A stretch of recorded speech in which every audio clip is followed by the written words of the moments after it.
from there we'll backtrack, and I'll get the other players to completely rewrite what I say, because as I said, it'll just be a very much an overview, and then we can discuss things with a lot more detail. So last session began with us still in Baldur's Gate. We'd arrived in Baldur's Gate through a bit of a planar anomaly, a bit of chaos, when what we thought might be a boarding action turned into a interdimensional adventure. Anyway, after discovering our old foe, Castellanta, we learned of a portal which would link us directly from Baldur's Gate to Avernus, the first layer of hell. Naturally, we prepared ourselves as best we could for the rigors of such an expedition, not knowing whether or not to anticipate violence the instant we stepped in there, not knowing whether we'd be stepping into live volcanoes. It might have been our doom, but we risked it. And it was far from it.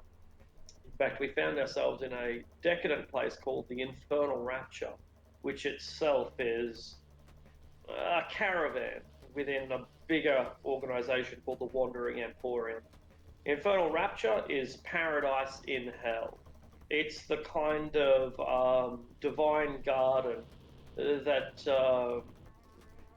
can only be achieved through altered states of mind in general, or in this case, by creating an entirely different demi-plane upon which to cater to the every whim and desire of the customer. So it was hell of a sort, but not really. It was the nicest part of hell, maybe. Anyway, we left Rapture because Infernal Rapture because we didn't feel like we could completely trust its operator, Mahadi. And just as importantly, we weren't really willing to get into the business of soul trading. It seems that souls are the commodity down here. No one really values gold or even magic. It's souls that get things done. And when we were reluctant to dive into the soul trade, that kind of cut us off from the economy. And thus we had little to do in the Wandering Emporium. There were magic item shops there. War machines were available, countless other services, right down to getting a haircut. But we departed from the Wandering Emporium rather than take advantage of these services, since we didn't feel confident dealing with the horrors involved. That led us into the wilds of Avernus, and initially we had hoped to travel through the River Styx. It seemed like the most obvious route, and let's be honest, it still is the most obvious route. The River Styx, though, is not safe in a conventional sense. We know that it bears some incredible curse. We don't know exactly what the nature of it is, but if you were to fall in the water, die immediately, and then rise from the dead, that would surprise no one. It's that kind of extreme curse that a river of blood that runs through the lower plains likely has. Anyway, turns out we couldn't catch the River Styx anyway, because we went down to the dock, we waited for the ferryman turned up, and guess what? He wanted soul coins. We didn't have any, because we'd refused to engage in the economy of soul coins. That left us in a difficult predicament.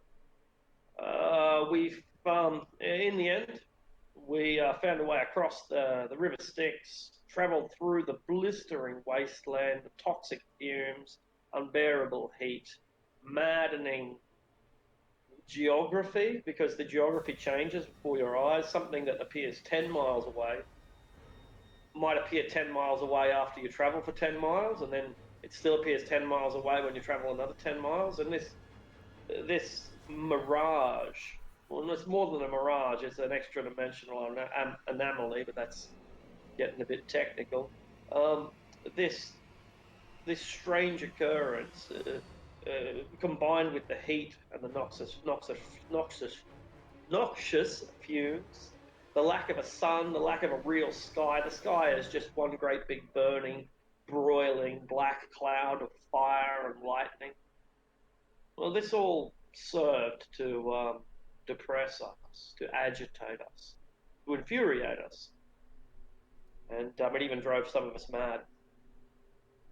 Well, we we endured that, and eventually we came across a small hotel, I suppose, establishment in the middle of nowhere. And this establishment was patronised by some devils on things called devil rides. We'd understand them as motorbikes. For your characters, they are bizarre contraptions consisting of two wheels being held together by a structure of steel, and the whole thing is fueled by souls. Great. You really can't escape the soul economy in Avernus. You want to use the vehicle, you've got to feed it souls. Fortunately, by then we'd managed to collect a few soul coins, thanks to the defeating the devils who had them, and our hearts had begun to harden to the concept of feeding the last remnant of someone's life into our machine just to give it enough juice to operate for a day. It was a fairly swift transition, but it's the sort of transition that one needs to make if one is to survive in an environment like this. All right. So we travelled deeper into the wilderness and wilds of hell, crossed a bubbling pit that spoke to us, but we ignored it. Came to an obelisk on the top of a cliffside with a mad wizard, but we ignored them. And eventually found our way across the River Styx into the territory of Tiamat, namely of Arkan the Cruel, Tiamat's champion. To call us outnumbered when we arrived on the northern shore is a gross understatement. The zombies we estimate to be somewhere around 2,000. The sky goes black with winged creatures, some of which are real dragons, and the devil dragon hybrid called the Abashi. In amongst this difficulty, we sought out Arkan, whom we had come here intending to find, since we had reasoned that rather than approaching the living labyrinth, which we didn't know where it was in the first place, rather than approaching the living labyrinth by ourselves, we considered working with either Arkan the Cruel and Tiamat, a significant power that opposes the Archduke of the Duke of this layer, Zariel, or Bell, who is a brilliant pit fiend general that also used to be the ruler of this layer of hell before they were supplanted by Zariel, just as Tiamat was supplanted before them. All right. So we chose Tiamat for various reasons that are best left explained by the party. And after a meeting with Arkan the Cruel's minion, a death turtle called Cruel, whose magic revolves around necromancy, and who basically was just going to destroy us on sight, but we stayed his hand. After that, we dealt with Arkan, and Arkan was very ill. Considering he's meant to be this all-powerful champion of the Queen of Dragons, he looked very sickly and on the verge of death. And that was because he was fighting a contagion within his right hand. It seems that he has replaced his hand with the hand of some other fetid creature, and the infection is not taking well. It seems that the only thing that can stave off his death by necrosis is the souls of good-aligned creatures, which we provided quite readily. We summoned a celestial using our divine powers. We bound that celestial, and we essentially handed them over to Arkan as a bargaining chip, which he accepted readily. It provided him with a stimulus of life, and enabled him to come to the negotiation table. Now, I think that's basically where we left it. Some proposals had been laid out, nothing concrete has been decided, and in fact, we can walk away from the table right here and right now. But it's Arkan's table in Arkan's realm, surrounded by Arkan's hordes. And if we were ever in a precarious position, then it was now.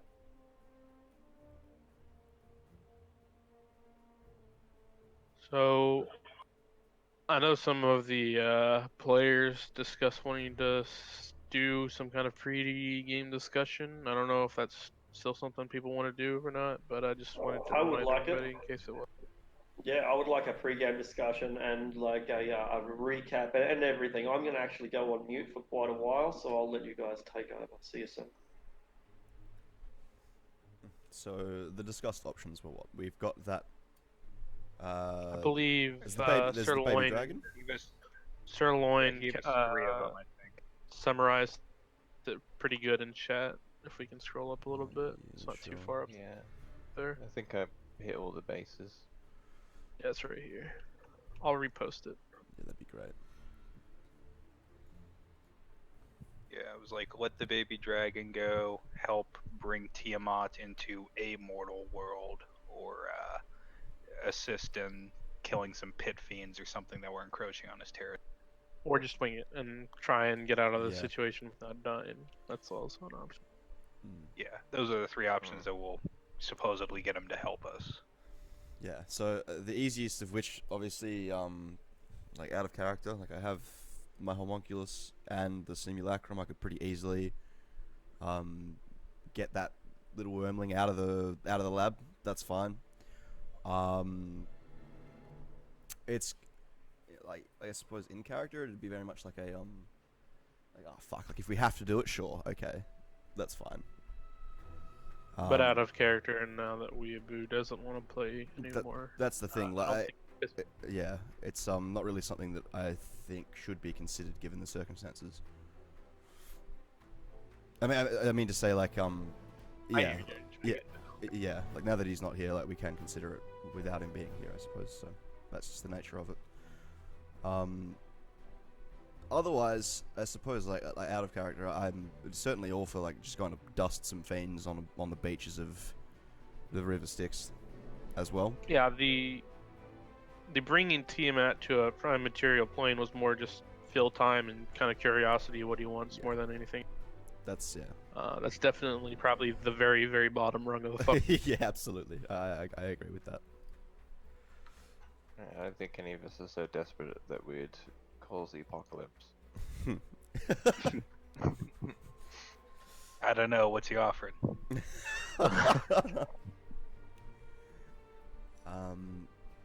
So, I guess the first 2, before we go anywhere else, would be: is anybody against giving up the red dragon that the mages had captured? And if so, does anybody prefer doing something else over killing pit fiends nearby?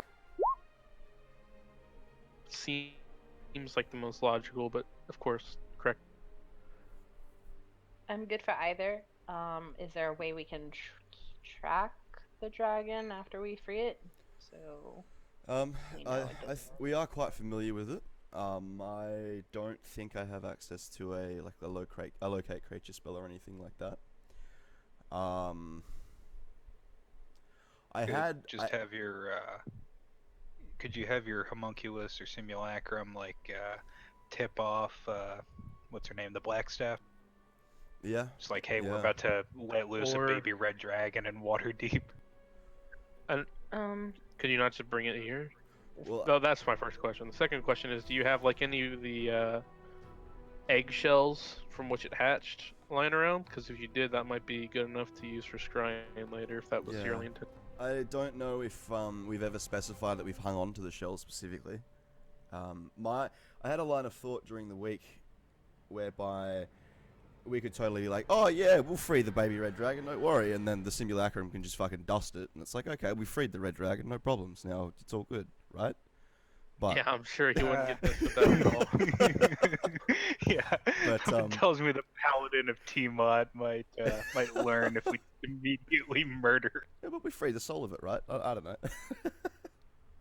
Maybe it's a bit ambitious. Yeah, and that's the other thing. Like, if we let it go, I as a player, am not particularly familiar with the wards in Waterdeep. Like, what happens to a dragon within the ward if it is released? And to be fair, I think Yeah, yeah, that's Does it only that was keep the them thing out, I or was does it not? wondering. Yeah, well, essentially, there's what is it? A staff that prevents any Smithal. draconic creature, yeah, from coming into Waterdeep unless they were accepted by the wielder. yeah. So I don't know how it came into being the first. Did you guys get acceptance You know, for it in the first place? I think if I remember correctly, we've actually avoided the ward by putting it underneath the city. So there's the easternmost wall of the city that's on that cliff, and we've essentially pass walled into pass walled and constructed our own cavern underneath the city essentially. So I feel as though I think that's how we avoided the detection. It's technically not in the city, given that the lab is under the city, like Under within. it, Yeah, so it would be a matter of like, yeah, just we would release it into like over the cliffside, basically. I So imagine at that's how it least would go. when the Yeah. Arctic just said that it could leave, because I'm looking at the yeah, you know what I'm trying to say. Yeah, Spell, and Antipathy. it can leave without words. Yeah. yeah, yeah. I'm There Just shouldn't assuming be we an don't issue teleport with it here somehow. Waterdeep. Yeah. My- If it was as long as you guys like didn't actually get acceptance, then it should be fine. Because even if it was expelled from Waterdeep, it'd probably just be kicked out magically. So yeah. If we were okay with bringing it here and we have the ability to bring it here, my next question would be what extent do we have to go all the way back to Waterdeep and then travel all the way back here? Because if so, it might be easier to just kill some fucking demons I and then think- or devils, and on that point, we don't have to give Tiamat a free I think he just wants it dragon. free. Yeah, I don't think it was ever specified that they wanted the dragon to come here, just that it was freed. Yeah, they just said they wanted it freed. But I suppose my next question is then, what does that mean? Like, I know it's probably a drop in the ocean compared to like, you know, the giant schemes and plans that are going around in the backdrop. But like, what does that mean? For like Tiamat's kind of gain, if that makes sense, out of character. It's a young dragon, right? It's still a wormling, so it's a wee babe. Oh, well, Mm. it's a long way away from being anything. Then in that case, yeah, I think it's probably it's probably the most easy option. I mean, you guys have killed like I assume adult dragons by this point, probably. Mm. No. Oh yeah. I think we have. Yeah. So I mean, even by the time it got to an ancient, hypothetically, we were still in this campaign, or you Mm. guys could just kill it if it was really that big of an issue. I see what you're trying to say, though. Yeah, I guess out of character, I'm just concerned with like the long run, but I suppose it would take a couple hundred years for it to be anything relevant in game. Yeah, I think with all things considered, this is probably our easiest option, our best option. And then I suppose, assuming he is good with this and that's all things squared away on our end, what exactly do we want to know about the Living Labyrinth? Because we know how to get there thanks to Aldrich's bitch girl. We need to know what's there, I assume. Any specifics beyond that? Yeah. can we ask for a map from him? Yeah. Do they have a map of the Living Labyrinth? That's a good call. Maybe some info on the warden, if there is one. Who I it think is? he said he would help us get there too, get through the fences initially just to get us in. I could be misremembering from last session. Yeah, I don't know if Arkan's put anything on the table, RE getting us there or providing information. I think he's probably waiting for us to turn around and be like, right, here's what we'll do, what can you do for us, and then we'll go from there. Yeah. Sure. And then I guess Christine, at least on your end personally, any other good aligned members that feel like chiming in.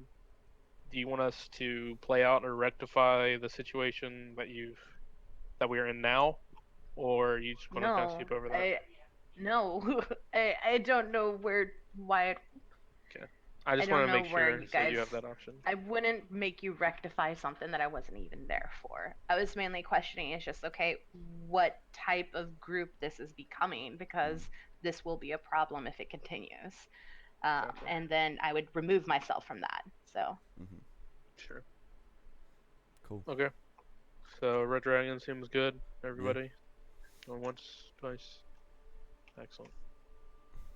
All right, great. I think that's that settled then. Right. So we put that on the table and basically just ask what Arkham will offer for it. Mhm. You know, not that bluntly, of course, because he's probably going to say something like, "I'll offer you your lives," but you know. Yeah, cool.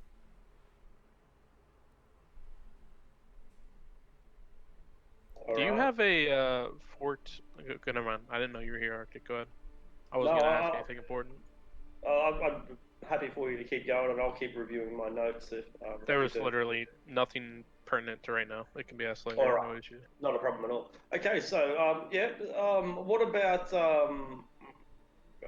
is there anything about the how we got here that anyone needs to know? Was that? I guess that summary ended up being pretty comprehensive in the end. All right. Kept it short. I think just on the note of getting out of here, I think we're going to need to return to the Wandering Emporium, and if the currency here is soul coin, we're going to need to spend some to pick up a scroll of plane shifting. Otherwise, we need to think of another way to get home, because without a plane You shift... don't have a fourth mineral rod. I don't... That's the other thing, yeah. I believe the spell and component were both on Lucius' person. I have the spell. I Okay. need the component. Right. can we do both for him then? I'll just suck it up if we need souls, but if we can do, let's say, free the dragon and then maybe kill a pit fiend or two for some cool soul coins from Archon, Yeah. that'd be cool. I think we... So we don't necessarily have yeah. to get them ourselves. I think we did end up collecting a few of them from the chain and beard devils that we fought in that saloon sort of area. Though whether or Yeah, not we got 14. whether or not 14 coins is enough for a scroll of plane shift, I don't know. Is the only thing. We also use some, I think, driving here. Hmm. Did we? So perhaps then, if we're interested, if that's like a line, if that's what we want to pursue, rather than trying to figure out another way. I know there was a mage that offered to teleport us here. There might be another one prepared to teleport us back, but again, I feel like they might ask for soul coins. So if we feel like hitting, we could essentially knock two birds one stone. I assume the labyrinth is somewhere to the north, whatever north is. We hit a pit fiend or two, grab their money, carry on. How big of a rush do you think it is? How big of a rush do you think we'll be in after we've done Labyrinth? Like, once we go in there, like, all hell's on high alert or something? Or because if not, and I'm assuming we'll find some kind of devils there that we'll even if that isn't the case, we can just on the way out, like, okay, we still need this to do it, rather than go there. I don't know. It's a good point. It's kind of irrelevant. It's probably an amusement to them. And like, okay, so you're in the labyrinth, you're probably either gonna get lost or killed. Yeah. Yeah. But, Also, point of order for the Emporium. If I remember correctly, there was an exchange between gold and soul coins. It was just kind of random and arbitrary. Yeah, he said Exactly right. Yeah. 1,000. Random and arbitrary. So, I mean, maybe we'll get like a 1-to-1 gold piece to soul coin exchange, or maybe it'll Maybe. be 1,000 to 1. Yeah, exactly. But, like, it's probably an option if we don't want to. I don't even remember where you're supposed to get soul coins. Like, do you just murder someone in hell? Or Yeah, one of the ways to get it was by force. That was the primary option that we liked so when we we heard about it. well, not like kill someone and take their soul or soul. No, coin no, like wallet, but, kill where these devils things or sourced inhabitants.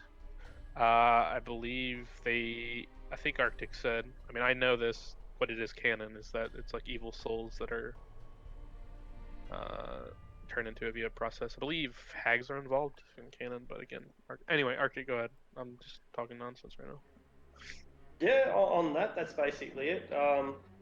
Some of you would have some concept of how the economy works around here. Yeah, evil people die, right? And their souls go to the lower planes, and they kind of manifest as larvae, which is like a maggot, but a maggot with a human face or an elf face or whatever the case may be. Basically, a giant maggot. And then the hags and other individuals, but the hags are a big part of it. They kind of farm or cultivate these larvae, and it's how that turns them into soul coins is a little bit unclear, but um, whatever the fate of those people who are damned, it's never good. Whether you become a lava or a soul coin or are just obliterated, it's never pleasant.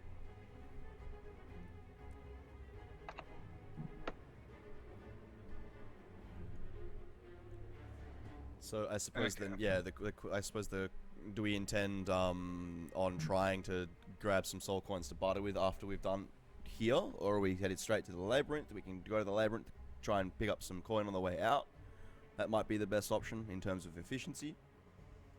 It might be better to just kind of go with the motto of better to have than not when you need it. Kind of like efficiency. Obviously, it's better the other way around. But in case we are like gonna help, we got to get out of here yesterday.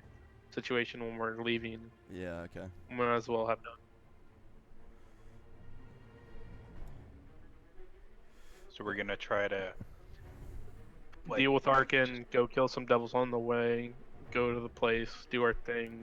And leave. this, I think leave. this also works out in our favor as well, right? Because killing encroaching fiends is another sort of Option, It's yes. another option. So we're essentially hitting two of them, and I suppose that might give us a bit more leverage. Leverage. Maybe. Yeah. yeah, agree. I mean, bear in mind, I think he said it's like it's not just a pit fiend like yeah, of encroaching; course. it's a pit fiend in his entire army. So maybe we ask for like the, you know, since this is essentially us like spear pointing a military operation for him to send some of those zombies and I don't remember what they're called, but the giant like The half dragon Abashi. things to back him. Yeah, that's it. Mm. Yeah, we ask kind of part of the deal that like he doesn't just send us in alone. Yeah. Cool. Well, I'm all for it. All right. So, yeah. Do you want us to do Arkin first, or you want to introduce? I'll introduce the new character. Yeah, so that's a good question. I'm glad you asked it. So let's now turn towards Viporian's character. Tell. She I just- always. Sorry, she just went AFK, did she? Alright, she's coming back. She's Right. Right. Welcome back. Welcome back. So we're going to turn to your character now and try to work out, first of all, who you are, what's important to you, the origin of what made you into the person you are today, how you came to be in Hell, particularly in Ark service, and what your true goals are. And we'll develop this step by step through a series of questions. So don't feel under any pressure. This is just a creative process that we do every time. So we'll start with your true origins. First of all, who were your parents, or who was your community, or what town did you grow up in?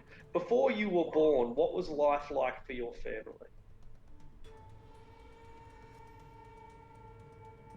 Yes. So hi, I grew up in the Church of Bahamut, and I was raised by a family who just kind of pushed that as much as they could. So I was Perfect. just kind of practicing that my whole life. All right, and Bahamut has values such as justice and courage, those kind of chivalric values that we associate with knights and wise philosopher kings. Did you reject these teachings? Did you reject these teachings, or did you embrace them? I definitely embraced it, and I've still kind of been working with them and going by their rules and following them, even till today. Excellent. So what was it like to grow up in such a situation? How did your life differ from the typical child who grew up on a farm or in a city or on the streets? What was your life like as a child?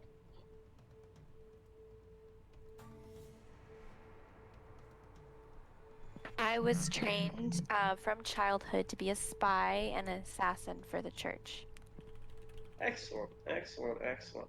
So you were trained early in maybe in the way that we imagine ninjas being trained, a kind of a lot of focus, a lot of dedication, almost. Well, it was a monastic lifestyle. You said that you grew up in a temple. That's like a monastery. Um, yeah. So, what were some of your early jobs? I mean, if you were such a valued operative, they would not want to lose you, but by your nature, you were sent into dangerous roles. So, what were some of the early tasks that you were given in your career? Spying on cultural Tiamat Excellent, excellent. cults. Perfect, perfect. Yeah, no, I understand what you mean. And so there was this event called, when we look back in time, we call it the Rise of Tiamat, the Tyranny of Dragons. And this period was when Tiamat herself, Queen of Dragons, was trying to break out of hell, where she is kind of imprisoned, and break into the real world, into the mortal realm. That we call that the prime material plane. Um, and so Tiamat was trying to break into the world of mortals. But you were among those who were crucial in stopping her. She had armies raging across the landscape, burning towns and plundering their treasure, all of it as a kind of offering to this greedy goddess who was hoping to manifest in the world. Um, if you can imagine this worldwide war of dragons against civilization, you can really get a sense of what an epic struggle it was. Um, what do you think were some of the things that you might have done during that war as a kind of commando special operative? Yeah, what do you think you might have done? Missions.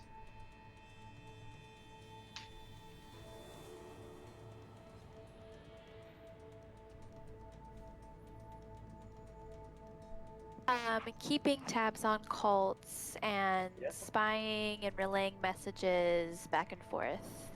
Being a double agent. Okay, perfect. Double agent. So you've like really infiltrated the cult. You've gotten inside it, broken into it, and you're distributing the information. You're picking off high-level targets, and more importantly, you're a mole deep within the system. And so excellent were you at this that even when the cult was defeated and the Dragon Queen thwarted, the cultists still thought that you were one of them. So they've been licking their wounds for about 15 years now. And they've turned away from our world called Faerun, that's our prime material plane. And now the cult of Tiamat is looking at other prime material planes, ones that aren't so important, aren't so rich in magic, but they'll do. They're like a substitute. If we couldn't take this planet, we'll take this planet instead. Now, so you've come to Hell. Avernus is part of Hell, and here within Hell, Tiamat is trapped, and her champion, Arkan the Cruel, has recently found a magical artifact which he hopes will turn the tide in the great war that is to come. Anyway, the specifics of what's going on here in Avernus aren't too important. Beyond, all you have to know is that Arkan the Cruel, who is the champion of Tiamat, Queen of Dragons, is planning to invade a prime material world, a world like Earth, that is defenseless against his invasion, but he's taking time to prepare it. He's not much interested in what's going on in Avernus, in Hell.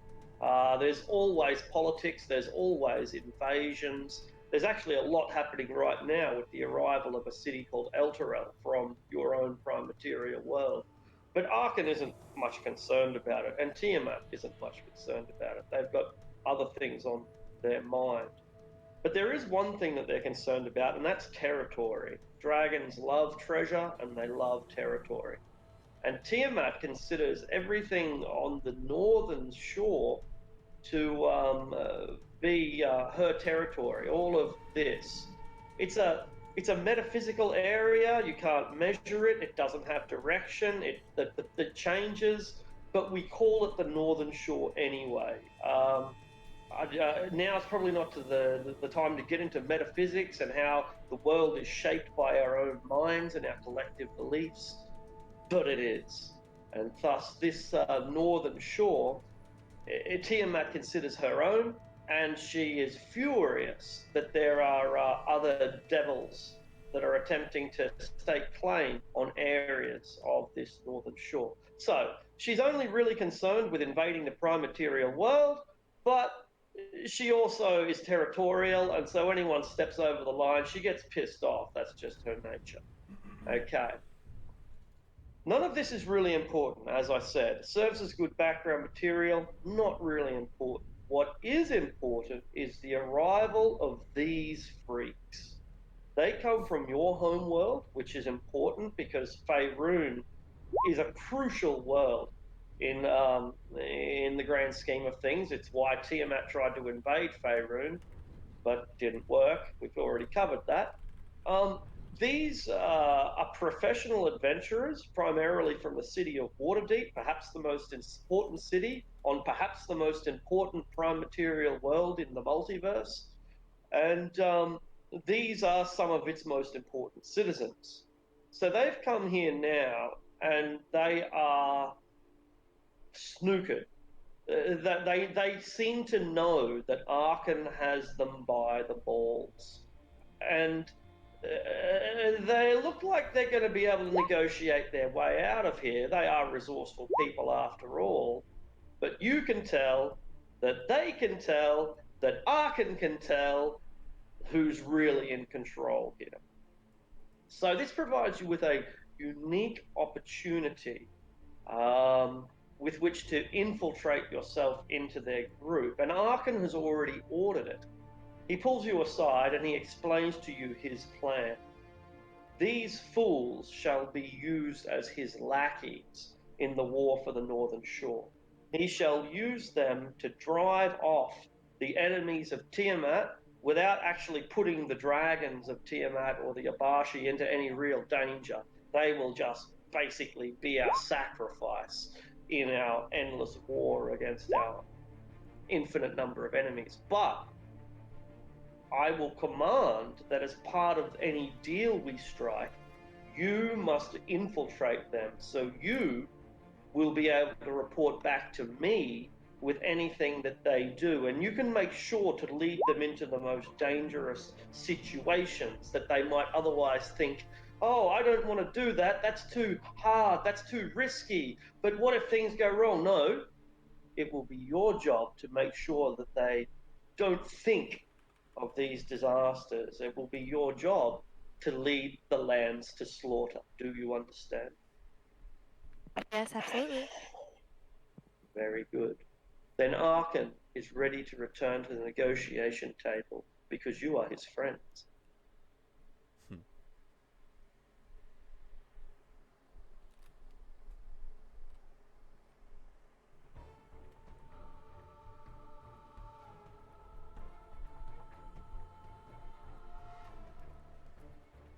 Sanj, if you Hello. wanna take over, Sanj nods. this is your situation. Well, Arkan, I think my companions and I have reached some sort of an accord. You've mentioned the dragon wormling that we hold underneath our city. You've mentioned fiends encroaching upon the territory of your master. Quite frankly, we are prepared to help you with both, if it means greater gain for us. I can have the freedom of this wormling arranged quite easily. Additionally, we could, on our way to the Living Labyrinth, perhaps try and dispatch with some of these foes of yours encroaching on your territory, as we have a use for the soul coins that they carry. Not being from this plane, we find ourselves a little bit economically, well, shoehorned. In return, we would ask for some information regarding the labyrinth. We understand that it is quite a dangerous place, very secure. Who operates it? Where can we find it? Do you have someone that might be able to point us in the direction of a map? Draw one up for us, maybe? What can we expect to find there? This negotiation takes place in Arkan's Tower, which is a central pillar surrounded by 5 alternate towers, each of which are connected to the main one. You're in the center of a dark room, dimly illuminated by fire, and there are 5 tunnels. Just lag out a bit, And Arctic. each, did I unfortunately?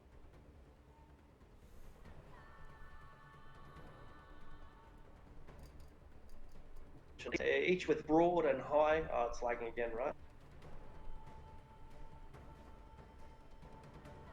You like come in and out kind of as you're speaking, yeah.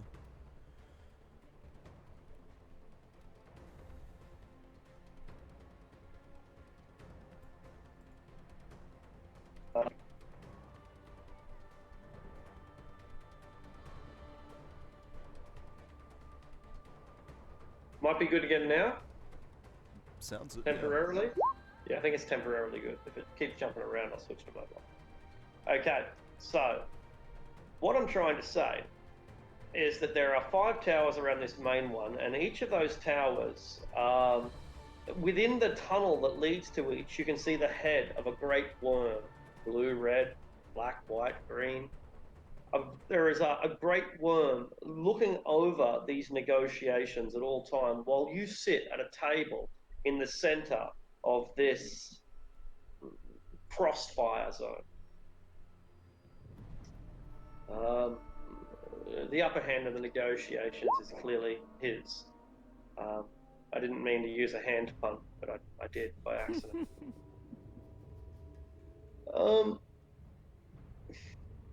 A map will be of no use to you. Arkan explains. The terrain in Avernus is constantly changing, as is the terrain in all of the outer planes. The living labyrinth can be found on this side of the river Styx, but there is little use that a map would be to you.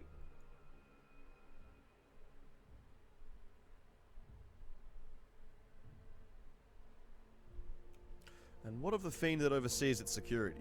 The head honcho.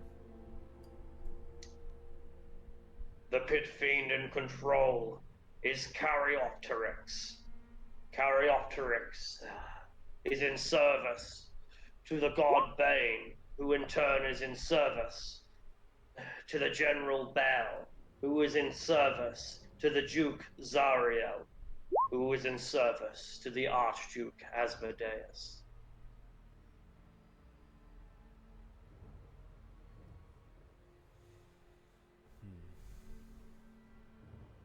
Caryopteryx holds a portal within the winged citadel that leads to a prime material world.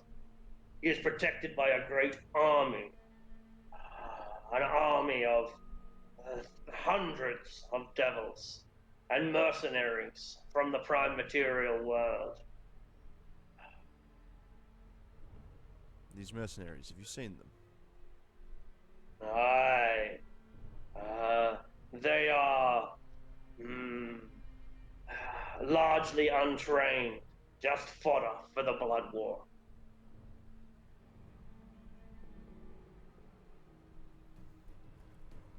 to Do you know which plane of existence? Which prime material? I do not know. He turns his head away. Okay.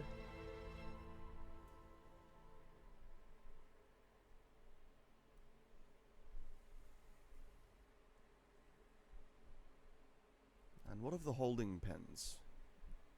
I assume they are nothing quite like an ordinary cell. It is said that the living labyrinth is a creature, a Tarask, perhaps. And it is said that the prisoners are kept within the gullet of this sleeping creature, within one of its stomachs, or it's an internal organ somewhere.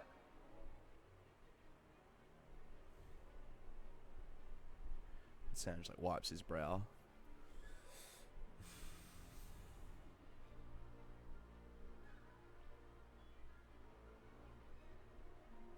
Pitfin oversees security. He's got an army of mercenaries and devils, watching over a supposed living creature that holds prisoners within its body. Excellent.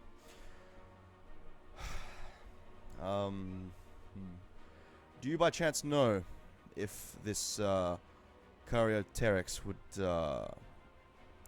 barter for the prisoners in exchange for soul coin? Would he accept a trade? I have never attempted a negotiation, but I think that any attempt that you make would end in your own displeasure.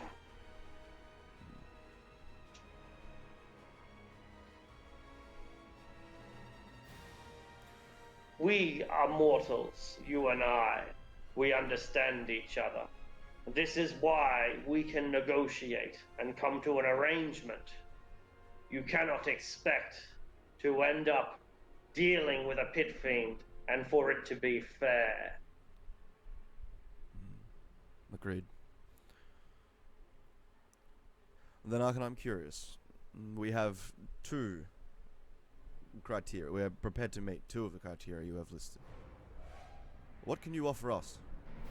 I'm aware of our situation, I say as I kind of look around the room. What are you prepared to part with? I can give you that thing that you lack most of all. I have a plan. I'm listening. He pulls out a map in spite of his insistence that maps are useless, and points out this along the northern shore. He designates this here as the living labyrinth, this moor in the ground. He names this as the Winged Citadel, and this as the Tower of Rust. His plan goes something like this. You are to assassinate the Pit Fiend Caryopteryx, but because Pit Fiends are cowards, we will have to lead them out in battle. It'll have to be a large enough force to justify the Pit Fiend showing his face, but it'll have to be small enough that he doesn't actually fear being defeated. That's Arkan's big plan. So, this is how it's going to work. He needs you to seize the Tower of Rust, which is a neutral zone that isn't necessarily held by Tiamat or anyone else. It's not even held by one of the devils. It's held by an Arcanoloth, which is a type of fiend. It's a neutral evil fiend. They are like mercenary princes of darkness, kind of. And this Arcanoloth is no exception. How to explain this? So, the Tower of Rust, it used to be a fortress, now it's not so strong anymore. At the bottom of the Tower of Rust, there is a portal. It's actually a well. It's called the Bottomless Well. And if you go to the Bottomless Well and you toss in the claw of a gold dragon, and it just so happens he has one, then it will turn that into a portal. But it's only a fairly short-range portal. It's a portal that leads here to Arkan's Tower. So once you seize the Tower of Rust and throw the Gold Dragon's Claw into the Endless Well, it will open up a portal which Arkan can then pour forth his hordes. We'll then use that to create a surprise attack and go straight for the Living Labyrinth. Caryopteryx will be forced to reinforce his forces there because they've only got about 100 soldiers at the Living Labyrinth, not including mortals. He doesn't count mortals. There's about 1,000 of them, but they're just fodder. So there's 100 devils and 1,000 mortal soldiers protecting the Living Labyrinth. But we will create a force that will topple that, but is not so large that he thinks will actually threaten him. And so it'll lead him out. Your job will be to assassinate Caryopteryx.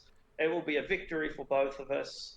You can then go on to enter the Living Labyrinth, which will presumably be abandoned since we have defeated the enemy. And just so I understand, both as a character and a player, beyond serving Arkin's ends and being a good ally to him or however you want to put it, we don't really gain anything by killing Caryopteryx. He's just the warden, protector of the Living Labyrinth. Is that correct? Well, the way Arkan explains it is it means that you can get in, because as long as there's an army there, then you can't get into the Living Labyrinth. It'll be too heavily protected. But by assassinating Caryopteryx, I guess that doesn't really benefit you directly. No, what you really need to do is remove the army, not necessarily the general. But that's one perspective. Gotcha. But he is like the warden or protector of the prison, correct? At The least as long Arkin answer says is it. yes. Yeah, exactly. Yeah. Okay. He rules from the winged fortress up, which is quite clear. I gotcha. Were you trying to say something, KG? No. Okay. Go ahead, Arkin, or whoever. Okay. That's it. Yep, that's it. It seems reasonable then. You offer a way for us to get inside. We meet your requirements. I suppose everyone wins. And what do you gain from the destruction of the Pit Fiend yourself, Arkan? It reinforces Tiamat's dictate that the northern side of the river belongs to my queen. They are violating the law. They have no right to cross into my queen's territory.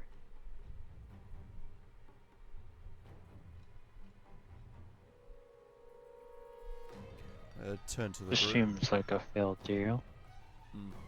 I agree with Eldritch. I'm happy to accept this.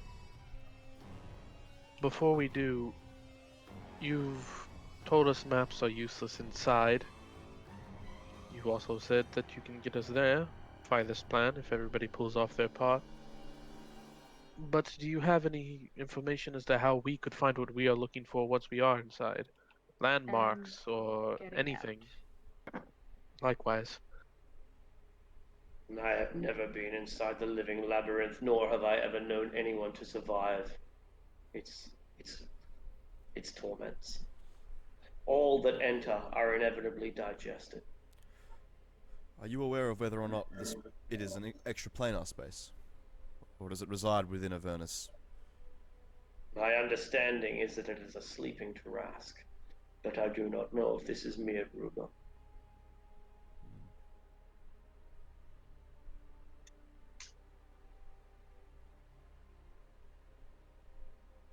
I believe we are prepared to accept then.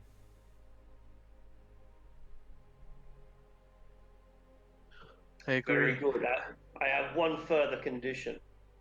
You will take my agent with you, that I may be assured that you are acting in Tiamat's interests at all times.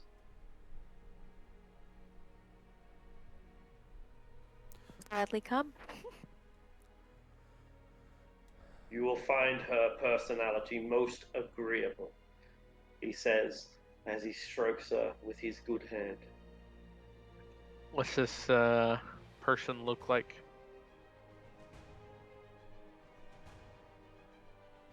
What do you look Emporium. like? I am a tiefling, but instead of demonic qualities, I have aquatic qualities. So what do you look like? Do you have horns or tails? What color are you? That sort of stuff.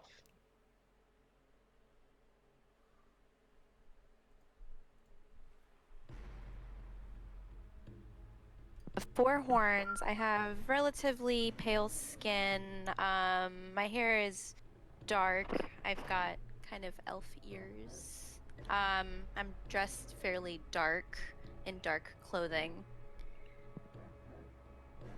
Got dragon scales on some parts of my body.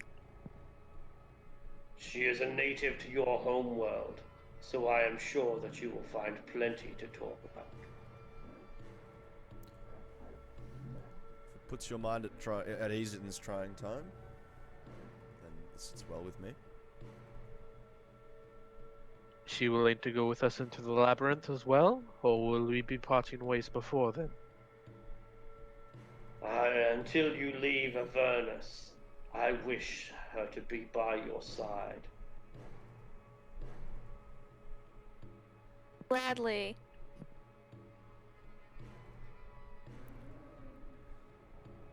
Noted. I am now Assange said. confident. I am Go now ahead. confident that we shall, that we are truly allies, and that we have gained each other's trust. Take this, he gives you the gold dragon's claw, and throw it into the endless well within the Tower of Rust. When, and only when, you are ready to open the portal for our army to come through. Take the claw, place it in my pack. Very well.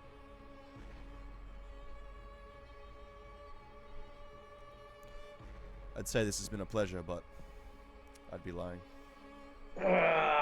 He seems to shudder as if his hand makes some demand of him that he simply can't agree to. Then we are done here, and you may leave. Wordlessly stand up, make my way out. I follow Sanj. I bow graciously and then follow the rest of them.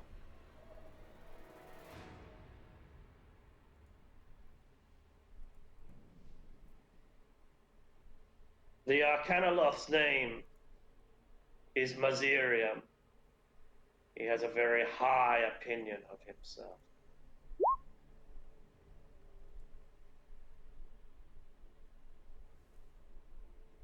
And you depart with the sky blackened by the wings of dragons and their kin. Keviak, as you're leaving, the last thing that Arkan does is pull out a crystal orb about the size of a bowling ball, which in his hand expands to maybe 2 or 3 times its size. And he looks into it as the mist begins to swirl.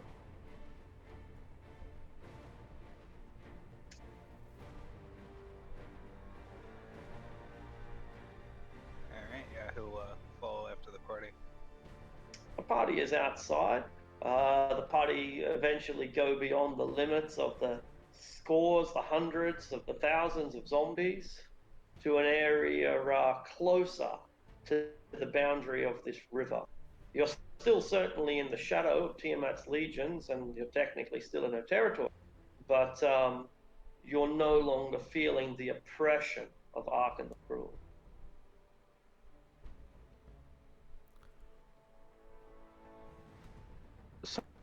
Sanj, do you have any idea what that hand was? His hand? It seemed different. It seemed to me it was exceptionally powerful, evil, sustaining in a way. You saw his reaction when he, well,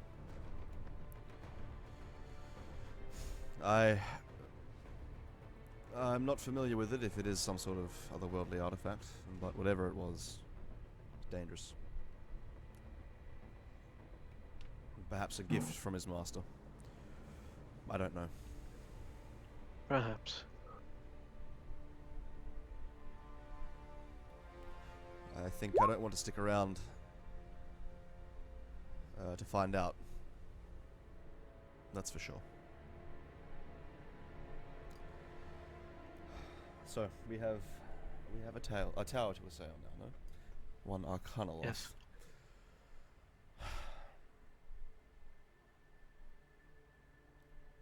Does anybody know anything about them? I've never heard.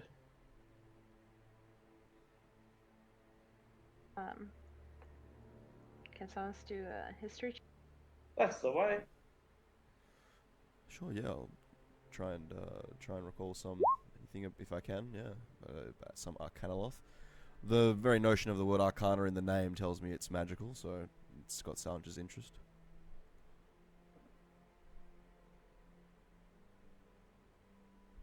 A few minutes after we leave,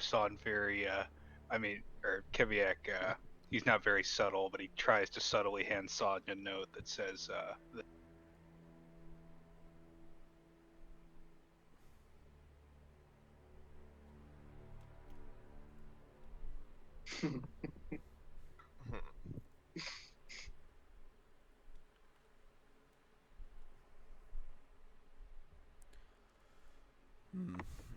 Read the note that I'm passed. Nod.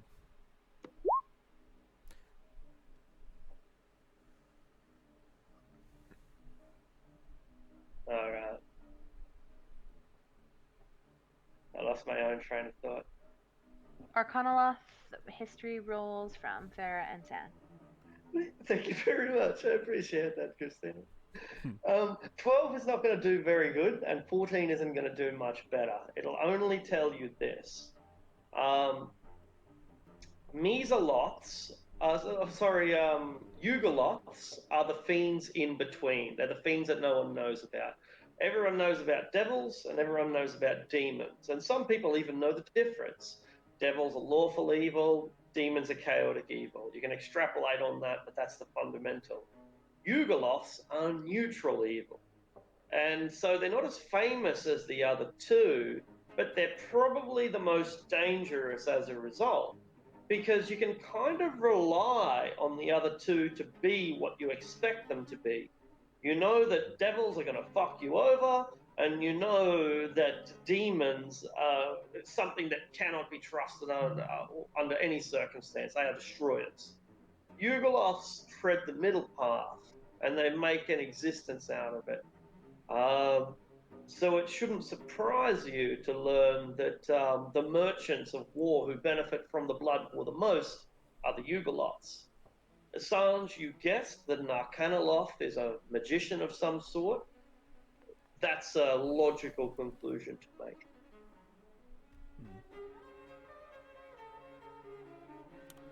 I'm afraid I'm not too familiar with these fiends. Only that we might be going into something quite dangerous in terms of magic, so do our best to be ready for that.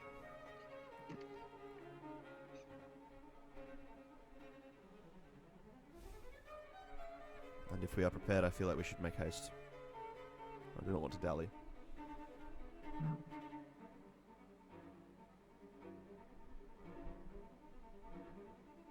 To the tower. To the tower. Now we abandoned our vehicles, didn't we? So we're back on foot. Keviak still has his motorbike. Brilliant. He summoned a fish to carry it across the river Styx. Oh, that's what the Megalodon was. That's it. Everyone is so jealous of you right now, Keviak, because you're the only one with the wind in your beard. Yeah, Keviak doesn't know what a motorcycle is, but he knows he was born to ride one. Would Farah be able to summon just a regular steed in hell? You can try. This will be good. We learned that summoning water would summon piss, so good Wait, luck. are we at water right now, or? We were having trouble with it, if I remember right. But Yeah, I don't know. I think we needed to we needed to sustain ourselves. So I'd created some water, and it turns out we created liquid that smelt like piss. Ew. Yeah, it wasn't good. So when you summon your horse, when it appears, it has fire in its eyes and fangs in the place of its canines, and it glares at you, but then bows its head obediently. She glares back at it. She's not happy, but she understands this is probably the best she's gonna get. So she nods her head and mounts it and offers anyone a ride that needs it and follows along with Kaviak. You have telepathic link with your steed, don't you? Yep. Whose skull shall we crush today, fair lady? How about none, but maybe if Arcanoloth, she says. Do you know about an Arcanoloth? They are dangerous magicians, my lady. Well, thank you for the tip. And I will trample all of your enemies, my lady. that's nice, horsey.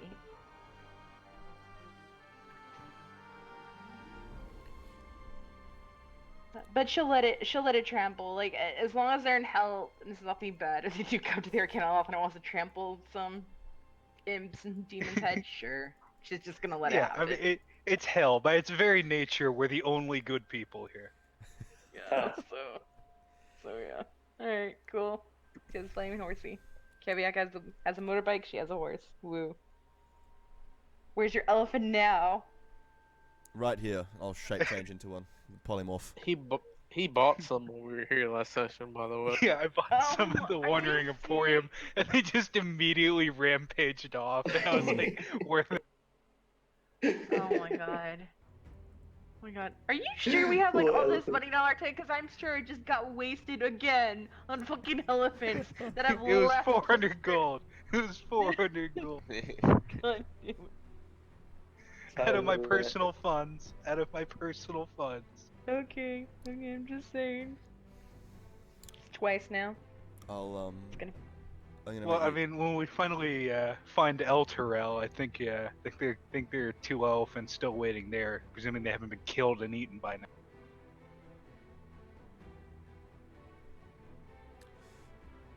I'll make use of my shape changer feature and hit up that giant eagle and offer rides to Adrastia, Aldrich, and the new person that we are traveling with.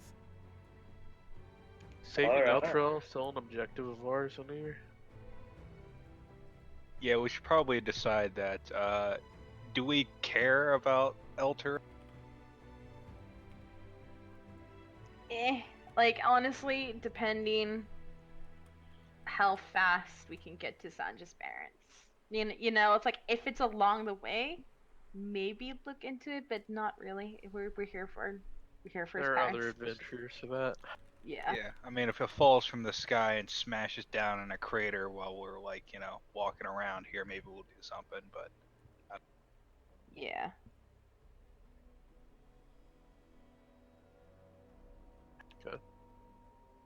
Alright.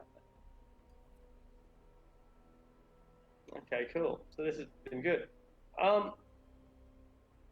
Those of you who don't have some kind of vehicle with which you can partially relax, a horse, a devil's ride, a giant pair of giant eagle wings, are going to be enduring the heat and the noxious fumes and the madness so much worse than everyone else. So, have to make a Constitution saving throws. No, is it one? Maybe it was just one. Yeah. No, that's right, it's just one. But if you are resistant to fire or to poison, you get advantage on the saving throw. If you're resistant to both, you don't have to make the saving throw. if you're resistant to one and you have a mode of transport, you also don't have to make the save. I suppose the question is, how many people can the eagle fit on him? Arctic. One. Yeah. What if I am the mode of transport? Will I make the con save could- as the eagle? You'll be fine. Yeah, Eagle's fine. It's you can just basically glide and So it's a total of 2 people, because 2 people in Keviak, assuming he lets them go. 2 people on the horse and 2 people on the eagle, including the eagle. I'll make one. Excellent. all right. Which means there should be one other person. Probably me. All right. I offered you a ride, addressed you. Whether or not you took it's another question. Okay. I would have taken it if it was offered. How many people can fit on you, Sanj? Just one. Okay. Being held in talons, would you accept 2 that way? You would. The eagle wouldn't be strong enough. Okay, sure. Fair enough. I wouldn't really want to be. I really wouldn't want to be held in talons like a baby. Anyway. Okay, no worries. Kiviak really, really doesn't want to, but he says if somebody's like really having trouble here, they can ride his motorcycle. Maybe. They can ride bitch, but they have to call it riding bitch. I'm resistant to fire, not poison, so would I need to roll? You'll have advantage, so you can roll like everyone else. Take the higher of the 2 rolls that comes up. True, but I think she was offered Okay. a ride too, so you may not have to roll. I think, right, Art? If you've got a ride, then that's right. But I'm not sure if she. Well, is she on your horse, perhaps? Farrah? Either way, she was. Farrah offered her horse to anyone, and Sanj also offered her a ride as well. Okay. Sanj has been taken. And I think Oh, that's Celeste right. is Okay. hopped And yeah, so you're with me. Okay. Alright. Yeah, Kiviak's offered a ride to everybody except Thank Adrastia. you. You're welcome. Excellent. So I That's guess that fine, means. yeah. With I'd that, 2 rather people not are sit on the back good. and have to wrap my arms around a dwarf. Perfect. However, we're still going to be traveling slow because we've still got someone walking. The eagle glides and the motorbike idles and the horse trots, but we're still moving at the pace of foot. Fortunately, Valeria doesn't seem to be affected at all by the gas or the heat. She's adapted quite well. And so we make good time.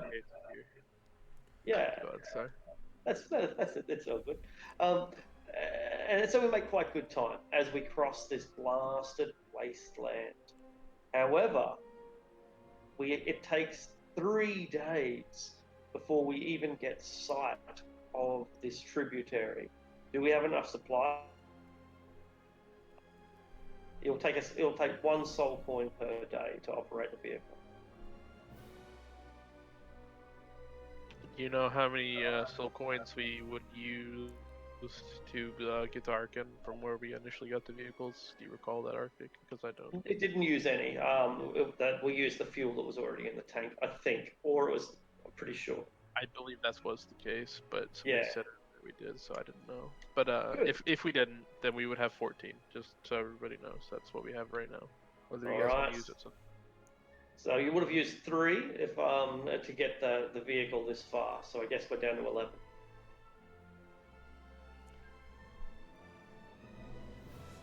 Yeah, I have 2 in my inventory. I can create. I want to say water, but I know it's going to be piss. But I can do it if we have no other option.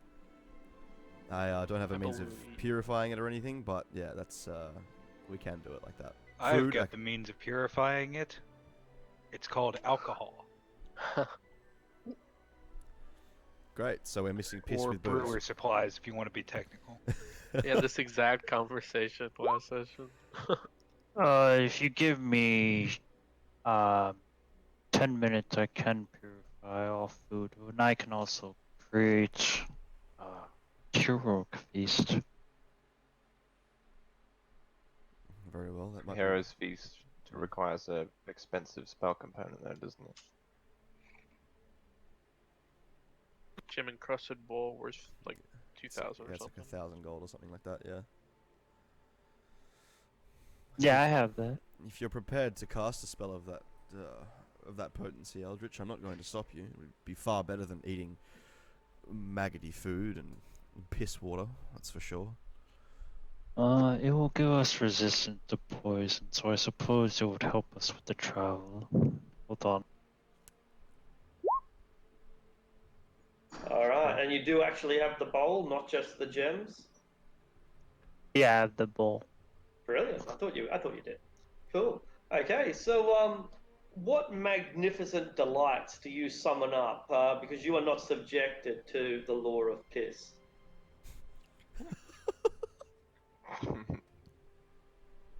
Is that how it's written in the rules? That's Medeus's rule, man. Like, he's one of them bosses. Employees I may drink imagine, piss at any time. I imagine just like a giant, like, turkey, big ham, like anything you can think of, like fruits, rice, salads. This is like a medieval banquet going on, right? And we don't. Maybe we found like a little bit of shelter in this ancient ruined temple from the Dawn Age. It was once a glorious, glorious structure. It's been long since plundered and pillaged and destroyed and burned and repurposed and desecrated and destroyed all over again. But here we are in its protective boughs, having this hero's feast of turkeys and fruits and wines. And a lone traveller appears in the distance, at the very edge of your vision. Slowly, as you take your meal, slowly getting closer, occasionally gleaming, as if you can see the ambient skies above reflecting off its armor.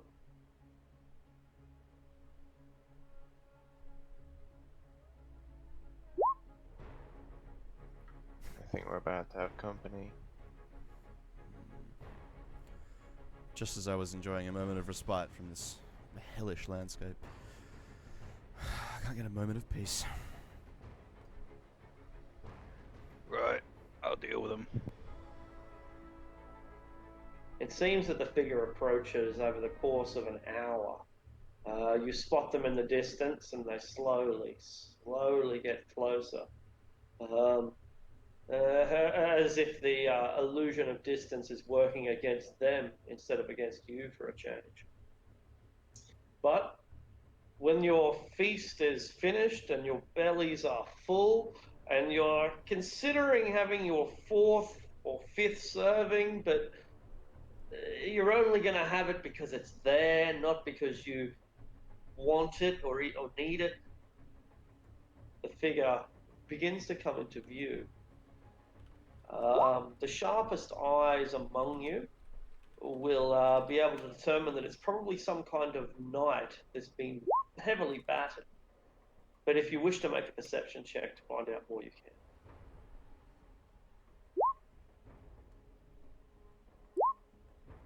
It's pretty good. All right.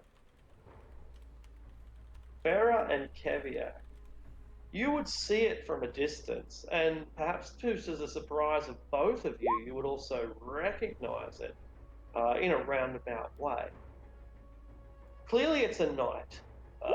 He must have been tall, but he's been so severely crushed through battle over the years that it's left him dinted and blackened, and his armor looks like it's in, although it's strong and tough, it's in severe need of maintenance, kind of like your own Keviak and even your own Farah, bearing the marks of hundreds of battles. But what's particularly interesting about this knight is not the degradation of his armor or the tenacity of his stride, but rather the heraldry that he wears on his tabard. For it is the heraldry of a Hell Rider of Elturel. Oh shit. What's the Hell Rider doing all the way out here? Maybe he's one of the ones that got left behind last time.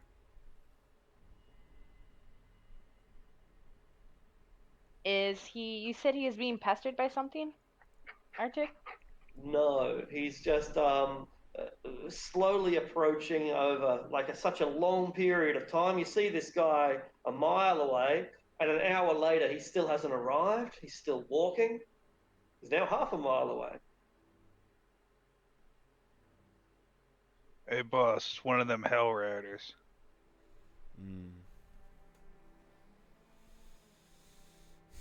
Should we be worried about this man? No. Doubt it. These are warriors from Elturel that weren't. Well, kind of depends. We don't know too much about him, but no, I wouldn't call him a worry. Do we? This hero sees. Is there enough food to? I think there's enough for how many people? It's up to 12. Up to Yeah, 12. plenty of food. Alright, I'll be back. Keep a lookout in case he just decides to make a wrong decision and attack me. I will send the devil with you just to watch your back. Aye. At least buddy system when we're in hell, and Kiviak stands up from the table too. She nods and smiles kind of for the thank you with help of the devil. And makes her way on her horse over to the Alright. Takes a considerably long period of time, but you've been in this plane long enough to know that it torments you with distance. Everything is an optical illusion, making every short distance become long, arduous, painful. You have to question the very necessity of it at all. Anyway, after a prolonged period of time, which might be half an hour, you make up to this individual. You're now standing in a blasted landscape with nothing but broken towers and rusted steel scattering across the brown and black and red earth. And this Hellrider comes into view. Just over 6 foot tall, clad in full plate that covers every part of their body. But the full plate is blackened and burned, battered and bashed around. As you approach to within a range of about 300 feet, of about 100 meters, the knight stops and stands ready at attention.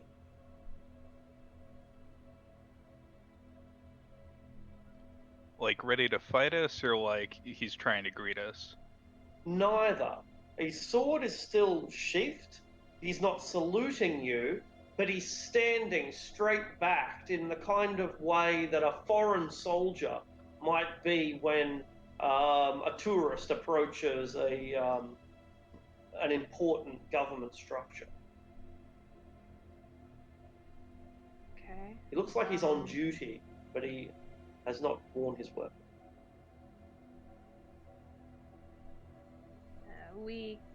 As she gets closer, she kind of nudges her horse, slows it down, and shouts out to him. May I ask what a Hell Rider or Hell Knight is doing here alone? He looks to you, and as he does, his armor shakes and rattles, the chainmail clinking underneath the plate. And he looks up to you. You come up beside him, and he kneels, lowers his head, and lays down his sword at your feet.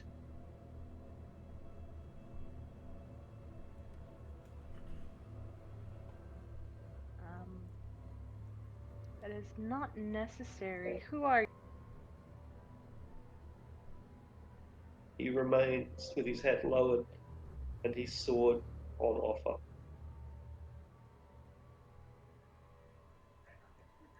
She gets off the horse and kneels down to him to lift up his face. She puts her hand underneath his chin and lifts it up. You look into his eyes, and you can see through the visor, through the gap, a blackened skull and burning fire within the eye sockets and charred remains of flesh that barely cover the sides of his lips, exposing blackened teeth.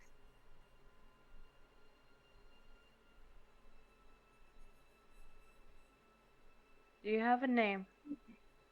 He nods. Tell me your name.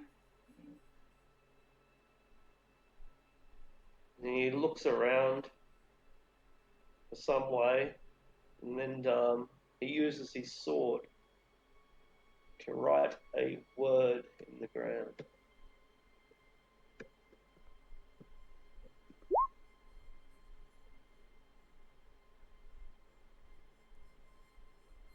Olanthius.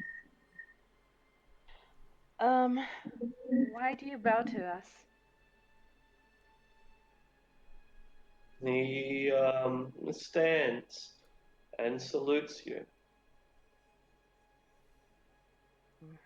At ease? He is at ease. She looks to Keviak and kind of like, I don't know. He's You give him the nod or the head shake. the nod.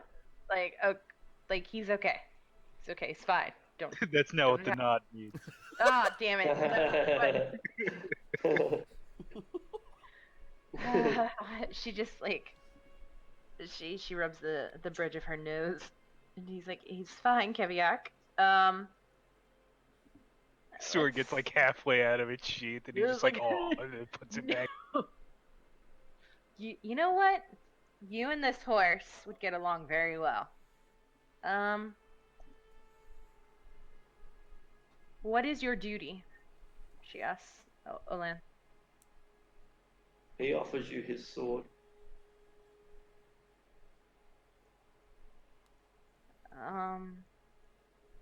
Is it just a regular rusted sword? Oh, it's a magical blade, but it bears the same black and damage that the rest of him does. Are you hungry? He looks over towards the hero's feast, which is some distance away. You rode out to meet him. And he looks back to you and shakes his head. I hate charades here, and Kiviak digs around in his pack for a minute, just pulls out a quill and a piece of parchment, and kind of hands it to the guy. He tries to take it, but when he does, the quill withers. It's fletching, rotting away, and the stem becoming brittle. He gets a few words down before it breaks. I want to serve.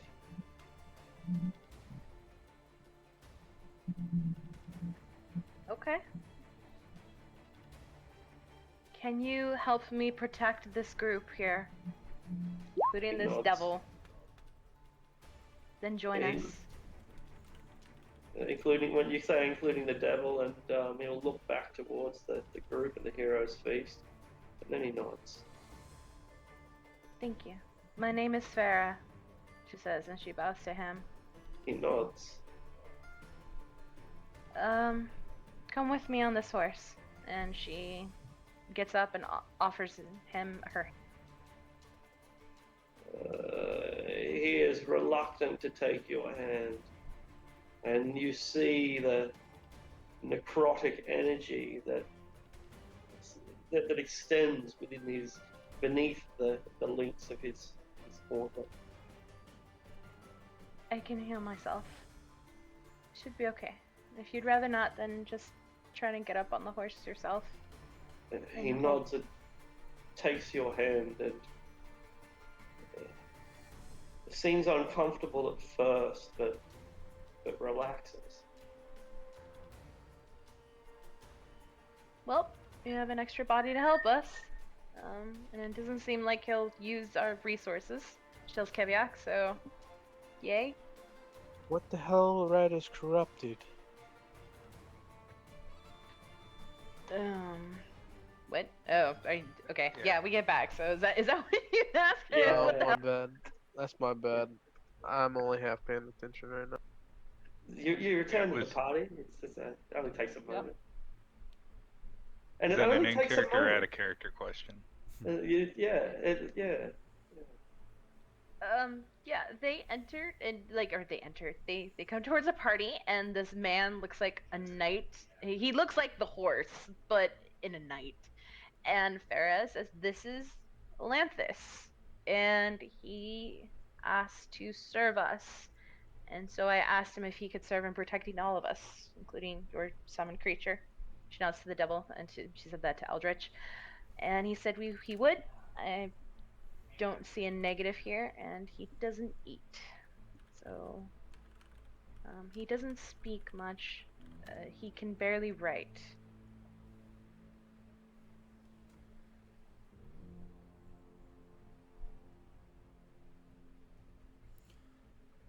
Um, well, Sanja's obviously taken aback. I suppose another sword, an extra pair of hands is fine. He's prepared to serve very well. He understands he'll be reduced to a pile of ash if he tries to turn on us. She looks at him. Do you understand? Should you turn on us, your situation would be dire. Not in the mood for any He- games. At first he nods, and then he lays his sword again at Farah's feet and lowers his neck as if to be executed. No. Please get up. He She gets up. kind of almost like panics. Just we protect each other. So as long as you do that, we'll be fine. No execution. It seems he's taken Stand quite the guard. liking to you, Farah. She smiles. She looks at him and then at the horse, and she just shakes her head. Well, he is an extra body, I guess. We'll see what his fighting prowess is like soon, and he doesn't need to eat. But I guess if we're ready to continue. Before she does, she actually grabs like some meat, and then she hands it to him. Does he take it? He takes it in his hand, and it shrivels and blackens and mummifies before your eyes until there's not naught left but charcoal. Are you I like this cursed or guy. something? Aldrich, what'd you say? I'm asking the whatever the new guy if he's cursed. He looks to Aldrich and then back to Farah, You may answer him. back to Aldrich, and he nods.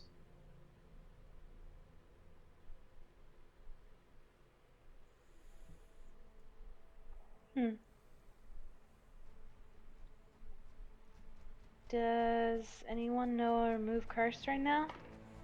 I do not have it prepared, though I could, given the time. I could attempt.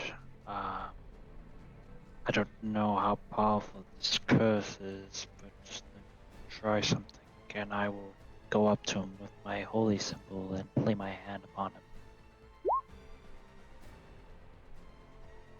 You are thrown across the room and you slam into the side of this ancient temple that you've taken solace in, hurting your back rather badly. And it's obvious that the curse that has been laid upon him is a divine curse, the kind of thing that gods throw down upon their apostates. So it's like when Gimli tries to smash the One Ring. Yeah.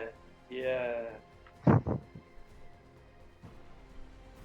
did you receive this curse from? This powerful magic. He looks to Farah, but extends his hand as if he doesn't know how to answer. Two hands just. He's a man without words. How can he express himself? One nod for Zariel, two nods for somebody else. He nods just once. I think. Okay. Farah's gonna do an insight check now, Yeah. especially.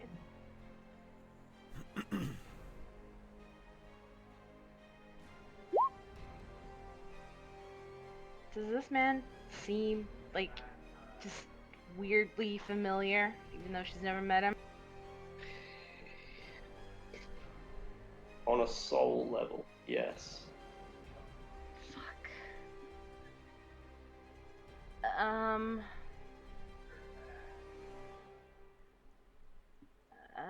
That Farah is gonna fall to her knees in front of him. How? She is having like almost a panic. She's panting. I wouldn't say she's outright freaking out. Probably like a minor panic attack. And she just stands up and swallows hard.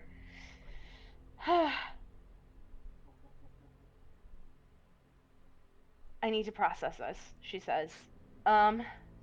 He nods. And she looks to Sanj, and there's like that look that Keviak, do you have something strong right now?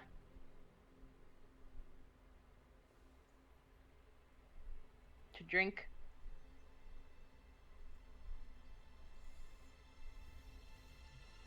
Anyone? Maybe AFK. Alright. Yeah. It's safe to assume he would. Yeah. Yeah. She would sit and take a drink, and yeah, she is here. Yep. What is our next goal? Because she's just sitting here right now. He watches over you. Shall we make camp or shall we continue? Maybe we should continue. The longer we tally, the more likely we are to adopt more fiends. Glance to Morbida and the two devils. Well, the Hell Knight isn't really a devil, but regardless. And the Hell Steed. Just a lot of fiends in the party all of a sudden. Yeah. I think we should make haste, I agree. Alright. As we're traveling, can I like pull Farah aside? Just quickly on the way up to this Tower of Rust. Is everything alright? What's the problem? Don't ask me how I know Sanj, but I think this is my father.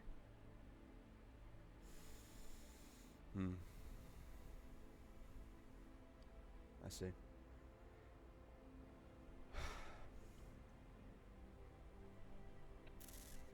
I'm still with you, she says, but there's a lot of things going on in my head now. If we're along the way, if we can help him, at no cost of creating more time for your parents, I'd like to do that.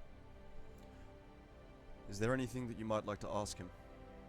I know he's unable to speak, but I might have a way of speaking with him. Requires him to sleep. I don't know if he can, as he is now, but in the event that he needs to, I might be able to speak with him.